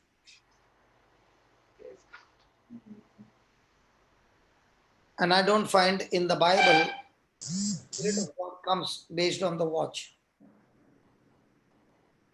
When you want to set your life on watch, because they will say God is a God of order. But whose order? Your watch order or his watch order? His order. In his order. Praise God. That's why when I read the early church histories, I enjoy them. They had no timing. They were led by the Spirit of God. Hallelujah. Amen. Praise God. And they were not inside the church winning souls. They were outside the church winning souls.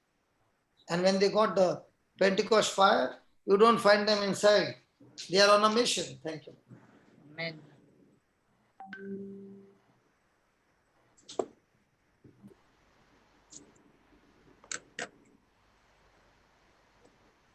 So, maybe somebody can't go out. Okay. What, Papa? Might be somebody can't go out and preach. Good. But you can be the warrior who can intercede from home. Amen. Praise God. You're more dangerous than the preacher who goes. Papa, you always tell, no, when you go to meet the elders, you always tell them when you go to meet the elders, you have a weapon of intercession. You always tell us that, no? When you go to meet the mamas and the papas. Because the person who is in intercession is more dangerous to the devil than the preacher. Because when a person is interceding, the war is already won by intercession, that by the time the preacher is gone, the intercessor has cleared up the whole place for the preacher to go and plant the seeds. Thank you, Jesus. Praise you, Jesus. And you can do that with your gift of tongues and coming together. Now one can take 1,000, two can take 10,000. So even in agreement in prayer, now what did the testimony we just read about the farmer and Finney was they came into an agreement even in tongues. Hallelujah. Yes. So the doctor was full of pride. Nobody preached to him. But by the time they won the battle over there, by the time they came out, the battle was won.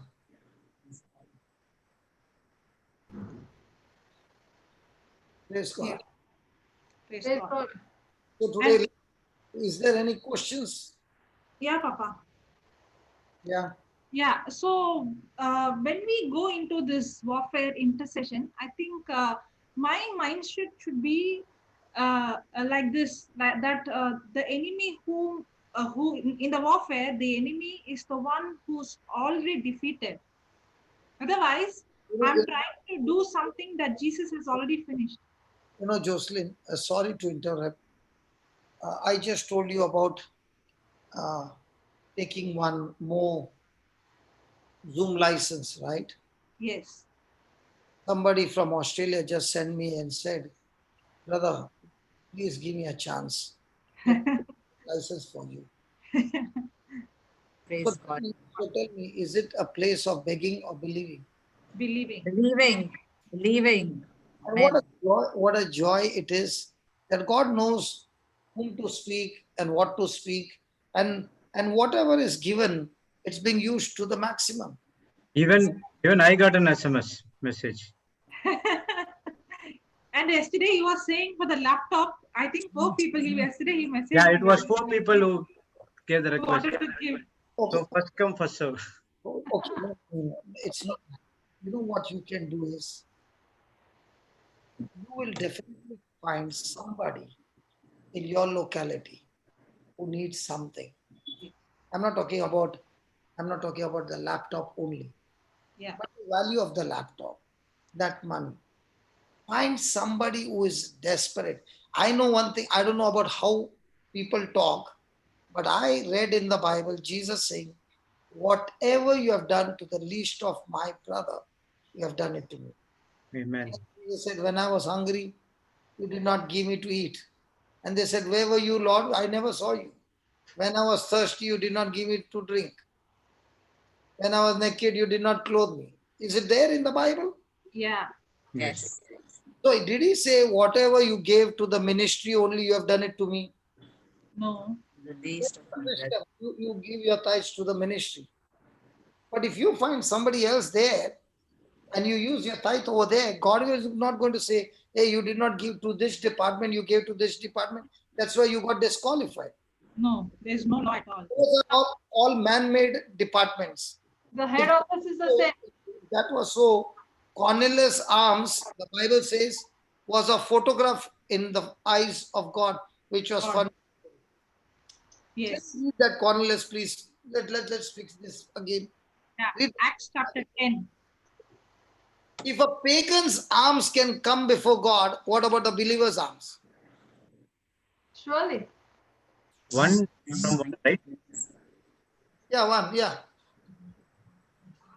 There was a certain man in Caesarea called Cornelius, a centurion of the band called Italian band, Then, a devout man and one that feared God with all his house, which gave much alms to the people and prayed God always. He saw in a vision evidently about the 9th hour of the day an angel of God coming into him and saying unto him, Cornelius.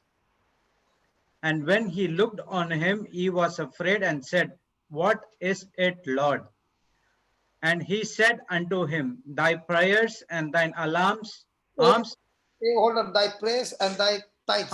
alms, Thy tithes. Arms. Arms. In the new covenant. Yes. And is Cornelius a born again? No. No. If a man who is not born again and his arms reaches heaven, what about the person who is born again?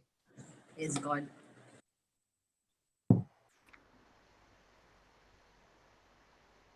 I have Much been more. like this for 22 years, searching for people who are the poorest of poor, who need, but not make them beggars. Please don't make people beggars. Give them, teach them, preach to them, get them out of that low position and teach them how the gospel can prosper them.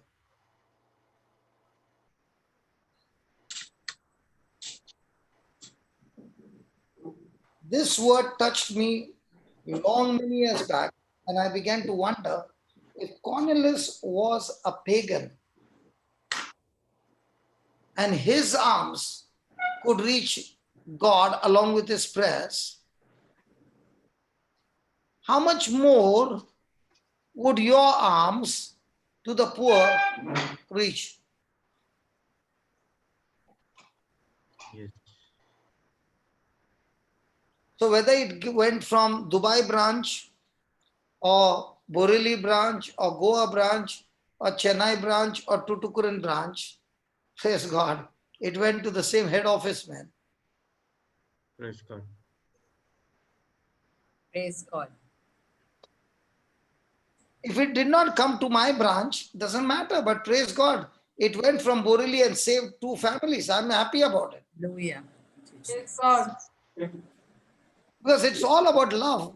It's all about love. And if love is able to connect and save some people from dying out of because there was no medicine or there was no food, God will be saying that's a good job done. Amen. You remember about that man who was fallen wounded and the Samaritan man picked him up Yes. and took him to the inn where he was treated. Yes. Now, was the Samaritan man supposed to be a relative of that fellow who was wounded? No. But what did Jesus call him? Neighbor. And what did that man do? Loved. Loved with what? By taking care of him. Who was dying on the road. Hello? Yes. So just go and do it, yeah. I would prefer that if you go and do it yourself, not give somebody, but go and search for someone and tell God, show me some people whom I need to go and help. Show me, Lord, that I can go and minister to them with my own hands. That would bring more joy to you.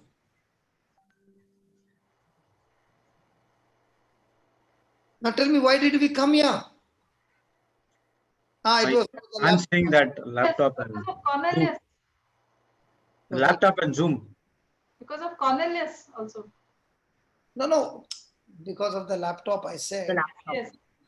So you did not get a chance to give it to us, but surely you got plenty of chance all around to give in the kingdom of God, whether you gave it to us or you went and gave it to somebody else and somebody got blessed. Praise God. Praise It has reached the head office man. Not necessary it should come to our department. Praise God. Praise Let God. your heart speak to you and say where it wants to go. For me, if there is too much of decoration being spend money on decoration, I would rather say I would not give that money for the decoration, but I will go and decorate somebody's heart with that money. Praise God. Praise God. I tell you, in Goa, we used to buy flowers, and I went to Sri Lanka, and I said, there was this brother Gyan, and I went to one lady's house, and her house is full of beautiful flowers, and I would actually go and touch it because she had put real and artificial all together. You don't know which one is what. And when I went there, I asked her, where did you get all this? She said, there's a particular lane where all these things are there. I said, can you take me there? And I spent, I think, 25,000 something that time. And I brought so many flowers that even if those flowers can be used day and night, it will not get over. And on the altar, I said, let's put all these flowers. Why do you want real flowers? Is God going to come and smell? You brought real. No. God doesn't want your flowers, man. God wants your heart. Your heart. Amen. Yes. Every month you are spending so much money. That money, what you saved, you fed somebody. God is happy with that. Amen. Amen. So after that, there were no real flowers. But people who want real will still say it was not real. But God saw that that money that was saved, it went and fed somebody else. God is happy with that. Amen. That's why there are many of them who know me. They are saying, brother, you have not yet given us one bouquet, but you have come and given us a knife. Tanya, you also got a knife? Yes, brother, I sent you that message. I said, never I've got a gift as a knife and a scissor. Because whosoever I get, I don't give them flour, I give them a knife. Knife. And German knife. that knife is also from Germany. Is German it? knife. Yes. You also got? Yes. Yeah. What about Marina? Yes, Papa. You also got. Now, when I'm traveling from Ireland, I'll tell Amal only one thing. Brother, when there is a sale for knife, pick up as many as you can. And in my bag, when I'm coming back, because those flights have got, the luggage comes along with the ticket. So it's not, it comes along. So what is in my bag? Knives. Full knives. Full of knives. Bundles of knives. Okay. Is that knife going to help you? Yes. Now, if I have to give you a rose or a bouquet, where would that bouquet be? In the dustbin. Bin. And when I give you the knife, but only thing, I cannot give you the knife with the cover, nice packing. I give you a knife as if straight away in your hand, raw knife. But this knife also has got a nice cover. Yeah, it's got a nice casing. It's got a casing on top. That cover is for the knife because it's very sharp. It should not cut. I'm talking about the original packing. Okay. So what happened was, I was in Amal's house and he was using that knife and it looked like a plastic knife. If you see it from a distance, it looks like plastic. Plastic. Correct?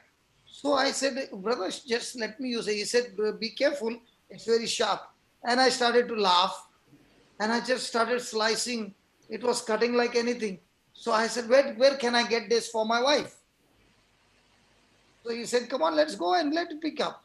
And then I thought to myself, if only I give it to every person in the team, and especially my sisters, every time they cut, it will be so nice for them. They will. But the problem was that whosoever I gave, most of them, including my daughter, my wife, and everybody, donated blood. Yeah, you also cut, no? That's why she's laughing.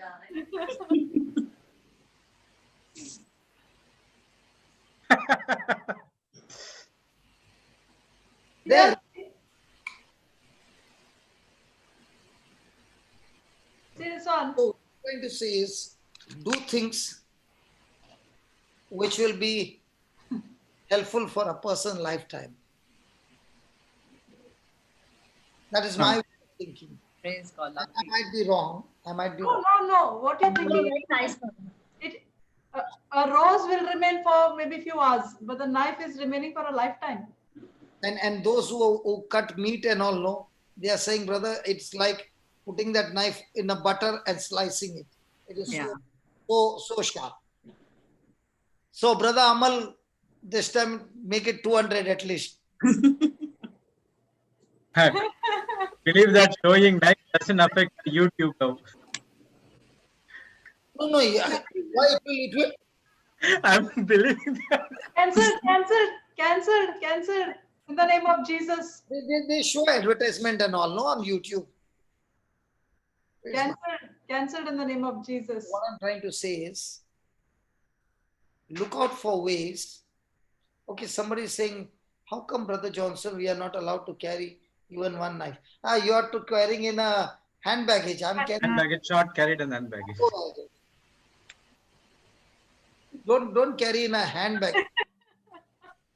Carry in a cargo baggage, and please don't do the original packing. Then they will say you are doing import-export.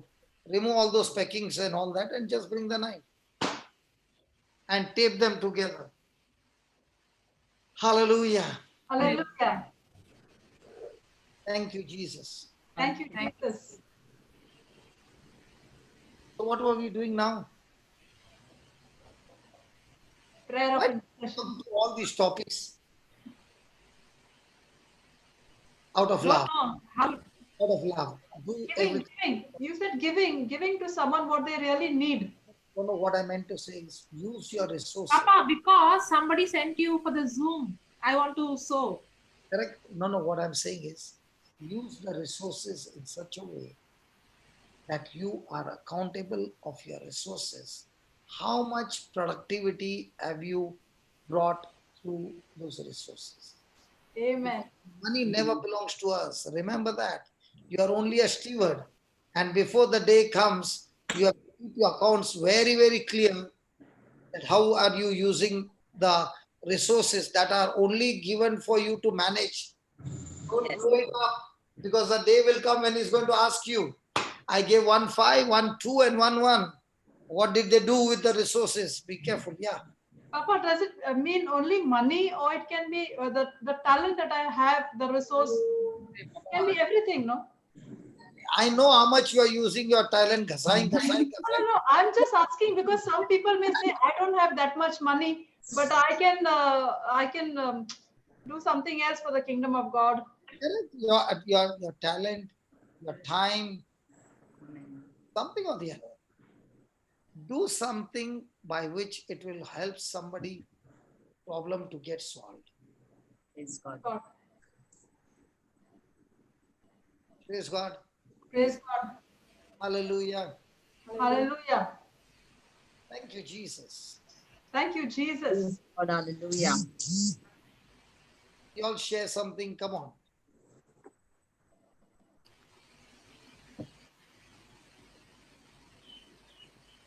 Yeah, Papa. So, Go ahead. yes, that's what I was saying, no? So when we are in this, warfare, when we are interceding, one thing that has to be in our mind is, we are not going to fight the battle to defeat the devil.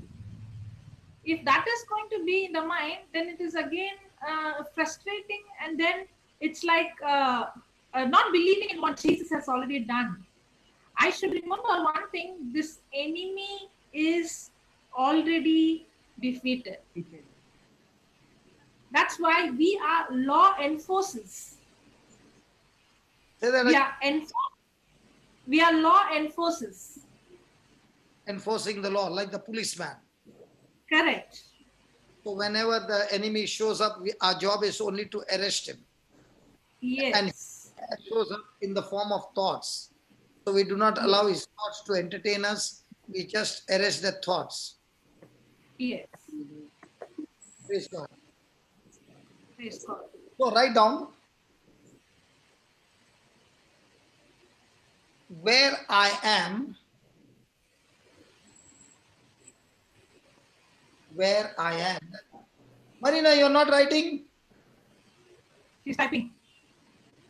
These people, no, they don't have to sit down, no. So they are looking on the screen. And I'm saying, why are you not writing? So she sent me a proof of her typing. See, this is what happens, you see. So where I am determines what grows within me. Where I am determines what grows within me. My weakness or my strength.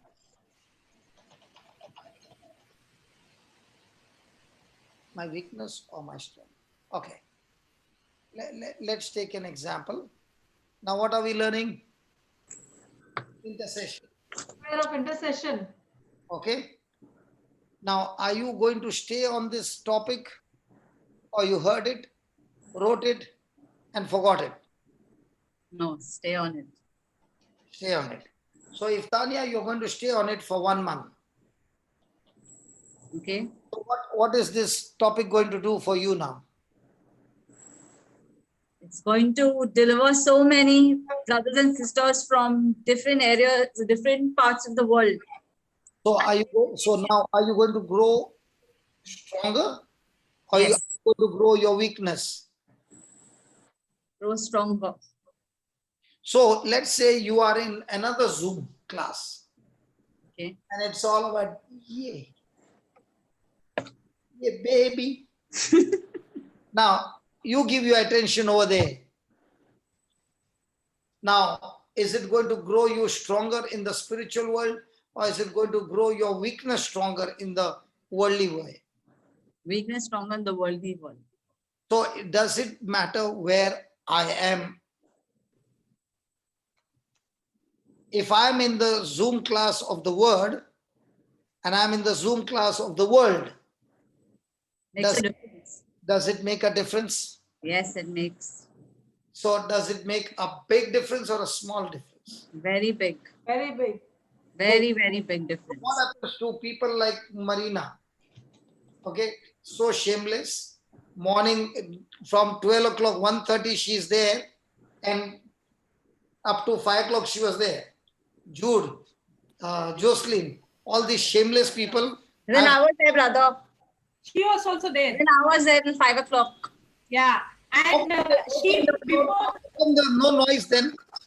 No, Oh, because I was just hearing everyone. Praise God, I enjoyed. no, hold on. Now hold on. You got your food in this Dubai channel, right? From morning to evening. Yes. Then shamelessly you went to Pakistan for some time. Then you came to even that Marathi there.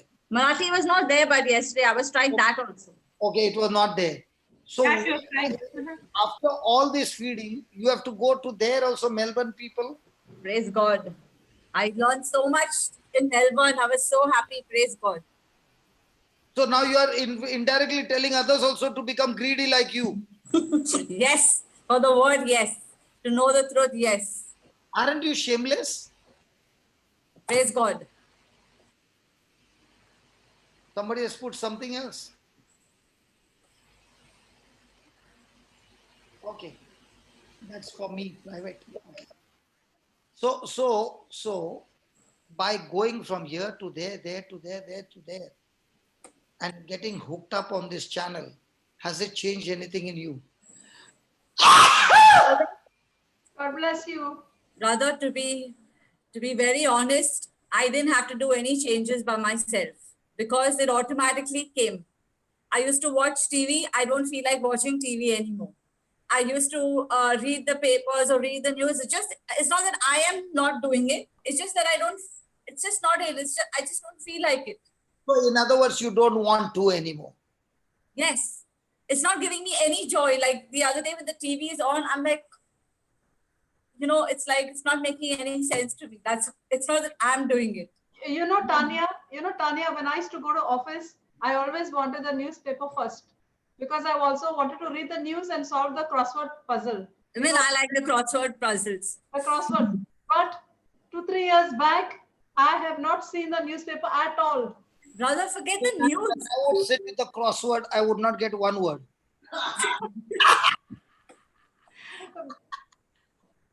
Brother, I don't even know what's happening in my building. So you don't want to know anything now? Yeah, I don't even know. There are so many things that are happening and then everyone is like, this happened. I'm like, it doesn't matter. That kind of thing. So praise God, I'm just enjoying. And I just hope. So if a person makes a decision, determines to stay on the Zoom for 20 days, 30 days, or stay on the YouTube, he determines. Does he need to stop doing, or that wanting to do will be uprooted by itself? It'll just come. It'll just come because there's no end to it. The word of God is your strength, brother. Without the word, you're nothing. Without Jesus, the word, you're nothing. Your mind is so busy with the word that you have nothing to think about. You've completely forgotten, and you say, Oh, So all of you in the panel are all sitting. I'm the only one standing. yeah. If I stand, you won't be able to see me only. Ah, that's why you're not standing. Okay. If I stand. Praise God. Praise Shall we go for lunch? Yes, Papa. Vishal, Or you want one more sentence before we go? Yes, one more Sentence. sentence. it's only 2:20. One more sentence. One more sentence. Two more sentences. Okay, okay, okay. Now there are so many things happening in different Zoom channels, right? Now on global, we are talking always the word of God. Now, when a person comes for the first time, okay, and is willing to listen, when he comes for the first time and is willing to listen, what does that mean? There are now, for example, that day Clara from Kuwait, she Yes. said, my husband came and he heard for the first time. You heard that? Yes, yes, yes. He heard the word for the first time. What does that mean? He came for the first time, he is willing to listen to the word the first time. What does that mean?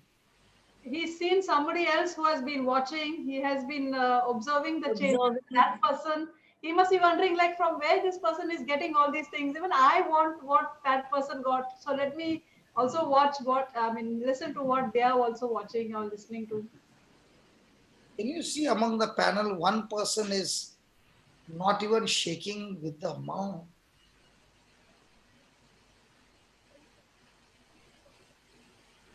Come on, tell me, what happens when a person is willing to listen? Okay, I'll give you a clue. Can I give you a clue? Yes. Yes. Jesus spoke in the sower and the seed. Come on. This is a good game, huh? Okay. Okay. Should I say? Yes, say.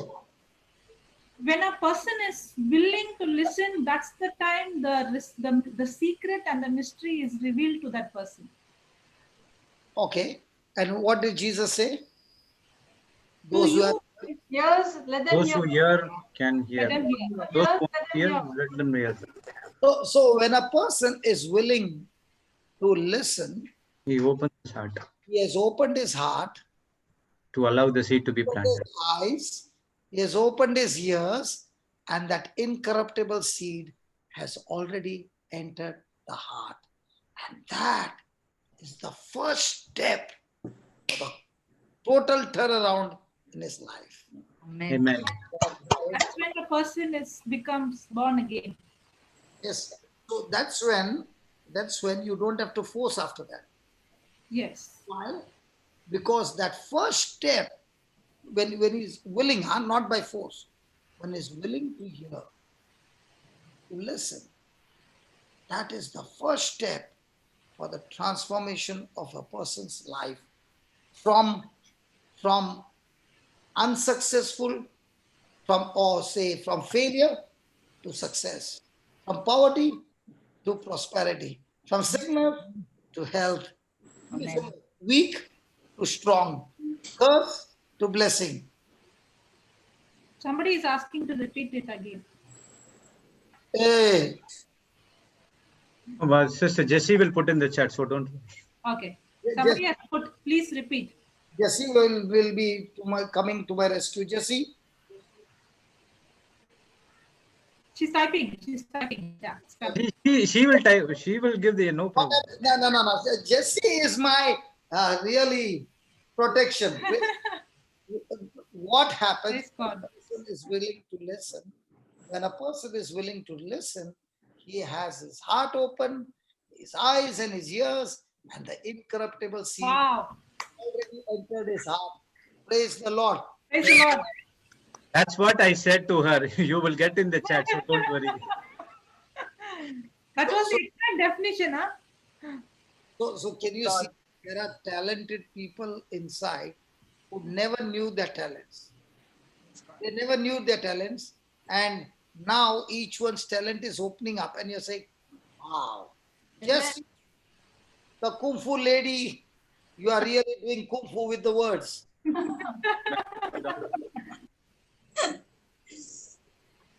Jesse, can I hear you at least once? Yes, Papa. Yes, good. I know you don't wear school uniform when you come, but doesn't matter. At least we know that you are there. No, Papa. Actually, I just realized something. Yeah, What you tell me. thought. Tell What you thought. Can you hear me? Yes. I have Loud to and shout clear. a bit because this notebook, the sound doesn't come so clearly sometimes. What you thought, you always say I'm behind the camera. You know what? A lot of times when you preach, the spirit just pierces my heart and I'm crying and crying and crying. I'm typing, but I'm crying. And I just cannot control the tears. Like I told you that day, I went to somebody's house and I laid hands. I wanted to burst out in tears, but I control. Only now I realize what I actually did. I stopped the Spirit of God working in me. So did you see, Jesse, that when the doctor was full of pride, the farmer, his brother was uneducated, was groaning in the spirit for 45 minutes. Finney went and joined with him in that compassion for his brother. And when 45 minutes were over, it was not about the minutes, but when they had won the battle in the spirit, they both were so joyful and they were laughing because the victory had already been won in the spirit. So, Jesse, can you see God has given you a very unique gift that you can groan in the spirit for somebody as you're groaning and you, hey, yeah, she's, oh, wow, I'm looking at you this side. Suddenly you come this side. Okay. Papa, that day I asked you, is groaning in the spirit actual groaning as in groaning, literally? You said yes. So I didn't take any other thing like crying because just now Sister Jocelyn mentioned crying is also groaning in the Yes. spirit. Is it correct? I'll give groaning as a correct example. You have your son, right? Yes. So you take your son when he was born. Yeah.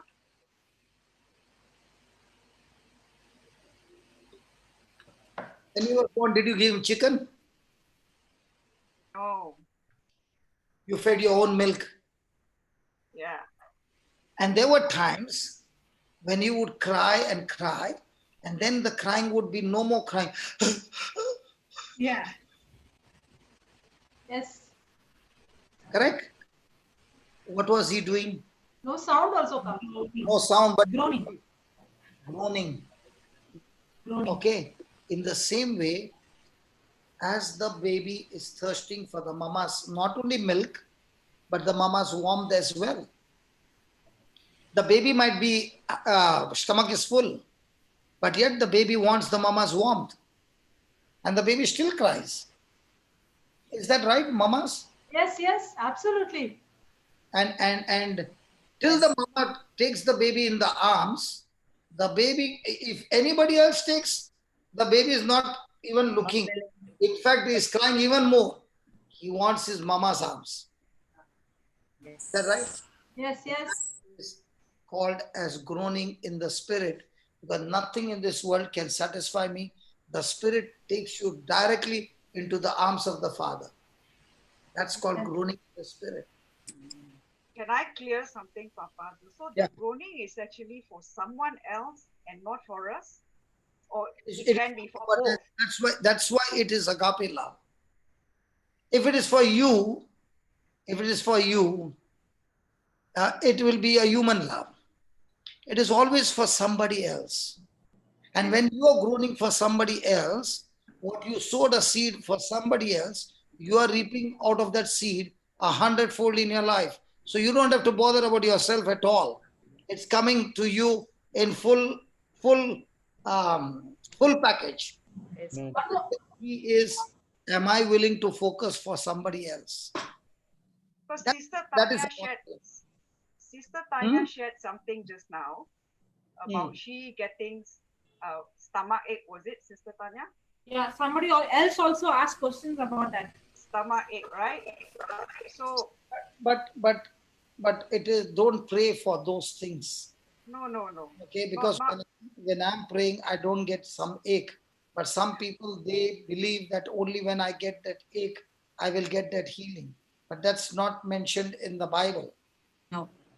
Okay, so don't accept it, because yes, sometimes God will give you the experience of what that other person is suffering, but don't make it into that I must get that. No. Which one will be helpful to you to perform? When your legs are paining or your legs are not paining? And Legs it's are not not paining. So God has taken that pain for you. So you don't tell God, give me that pain. Yeah. That's not in the system. And it can end up demonic also if you're going to pray like that. It will end up demonic, because Satan will take advantage of that and say Yes. that this is God giving you the sickness. we don't ask for it, but you see the thing is what has been happening in my life is that I've been crying so much, practically every day. And Yes, I'm not wanting to cry, but I don't know why I'm crying.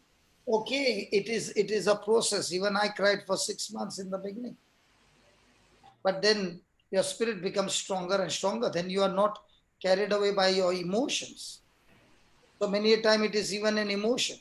Yeah. Many times, There is emotional cry and there is groaning in when the I was praying for Raul, it was not an emotion, because that's where the Lord led me to pray. And I was hearing the voice of God absolutely crystal clean. So there are times when your emotions might be there, and there are times the Spirit of God talks to you.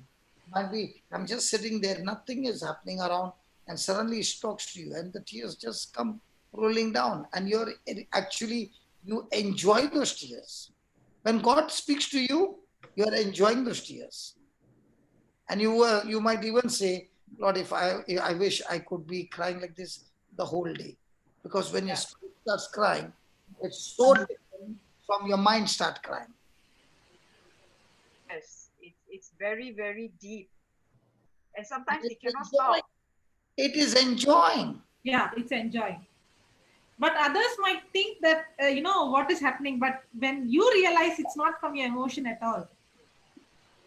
But the thing was, before today's teaching, actually, I thought there was something in me, that Listen, like what Sister Tanya said earlier, what Jesse, she thought earlier, I had the same thinking. Jesse, listen. The first thing, remember, you are a new creature. All Amen. the past is nailed on the cross. Amen. So let not the devil give you any old memories and say it's not cleansed. The Bible says he has forgiven you your past, present, and future, and is not counting any of those things. Amen. Show you? Hallelujah. Can I show you? Yeah. Okay, just put that. We'll just read through. I'm not going to explain, but let's read through. 2 Corinthians 5, 17, 18, 19, 20.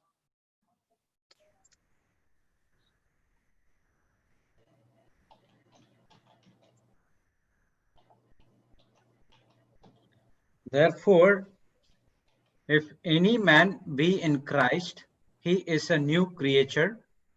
All things are passed away. Behold, all things become new. Then, do you believe And, all things have become new? Jesse? Yes. Then, and all things are of God, who hath reconciled us to himself by Jesus Christ, and hath given to us the ministry of reconciliation. so are these things from God? Yes. Has Yes. He reconciled us to Himself? Yes. Yes. And has He now given us a ministry of reconciliation like Jesus' ministry? Yes. Now you are going and telling people to reconcile. Come, that's intercession. Yeah, then. To wit, that God was in Christ, reconciling the world unto himself, not imputing their trespasses unto them. He's And not counting your mistakes, your wrongdoings. He's not having any count of those things. But what? Has committed given unto us a word of reconciliation. reconciliation. So God is not, that word imputing in the other translation will be not counting. Yeah, I put it in the Amplified in the chat. Yeah, what is it saying? Just read it. It says that God was in Christ, reconciling the world to himself, not counting people's sins against them, but canceling them. And he has committed to us the message of reconciliation, that is, restoration to favor with God. Now, this is the truth. And what are you thinking in your mind is not the truth. So the devil will take advantage of that and keep you in the crying mode all your life. Now, you might be crying out of love and saying, God, you mean to say all this is cancelled, and you're crying, how can you love me? Now, that's a different crying. And there's another crying, oh, I've done this wrong and I've done this wrong. Now, that's a painful crying, sorrowful crying, and God doesn't want you to be there. Then you are telling God you are a liar. Then 20, so we are ambassadors for Christ, as though God was making his appeal through us. Can you believe the Creator is saying to you, Jesse, you are the little Jesus, and I'm going to talk through your mouth, as Jesus was going around and saying, repent, for the kingdom of heaven is close at hand. So God is now speaking to his people through you. And that's why you are Christ's representative, God is pleading with you on behalf of Christ to be reconciled to God. So you are going and telling the people, come on, it's time now, and you are doing the same job that Jesus is doing. Wow. So why do you think I'm standing here from morning till now? I'm representing Jesus. Amen. Amen. Praise God. I'm doing the job on his behalf. You're his ambassador. My boss is out of town, so he has put me on the seat. Amen. Hey, where's your boss? He's out of town. Tell me, what can I do for you? But I want your boss. No, he has given me his seat. And he said, take over, son. Whenever somebody comes, tell them I'm out of town. But you can work on my behalf. Power of attorney. Power of attorney you have. Now why are you laughing? Now you should have been crying. No, how can God give me this position? Hallelujah. Imagine the big boss in the company picks you up from your seat. He said, come here. And he says, go and sit on that seat. What? That seat? No. Sit down there. But sit down there. And then you sit down there. And then he says, how will you now take charge of the company? I don't know. Don't worry. I will give you the wisdom. I'll give you everything you need. Just sit down there and represent me. That the company, I own it, but you are my representative. Now how do you feel? That's exactly what I feel every time I open the Bible. Amen. Praise God. Amen. Like Paul was going everywhere, I'm going everywhere. Peter was going everywhere, I'm going everywhere. I am still in the early church feelings. Not the sophisticated new churches. I'm talking about the early churches. Early church. Without any decoration. Simple. Papa, there's one person want to share their testimony. Can we come after lunch? Okay. Just ask him or her. Because if there is a testimony, I will not allow the testimony to get over so quickly. Ask the person who will have quick lunch and come. Please. What is that person saying? Okay. Please. No response, yet. Can we just postpone it, please? Because there will be so many others affecting their lunch and all. Okay. Let's break for lunch and come back. Yes. Are you okay, Jesse? Yes, thank you, Papa. You have answered all my questions. Yes. Thank you. Thank you. Praise Then God. tomorrow don't cry and then ask again something else. No, it's not me crying. It's something in me that is just. You remember, as a mother, you remember your son, okay? How was your son crying for the mama's warmth? Also, we are crying for the father's warmth. Amen. Father, we thank you, we praise you, we bow down to you, Lord. Thank you for this morning session, oh Lord. Thank you that you are so very good. And your love is so warm.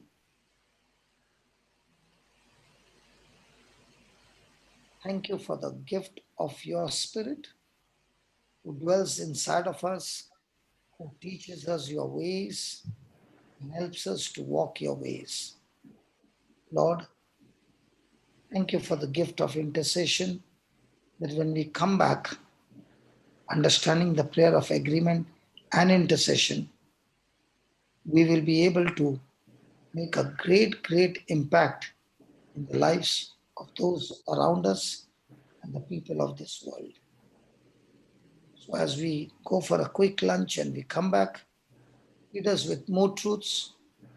And before we wind up, Lord, let there be a massive, massive healing and deliverance taking place, and above all, bringing salvation to those who do not believe in you.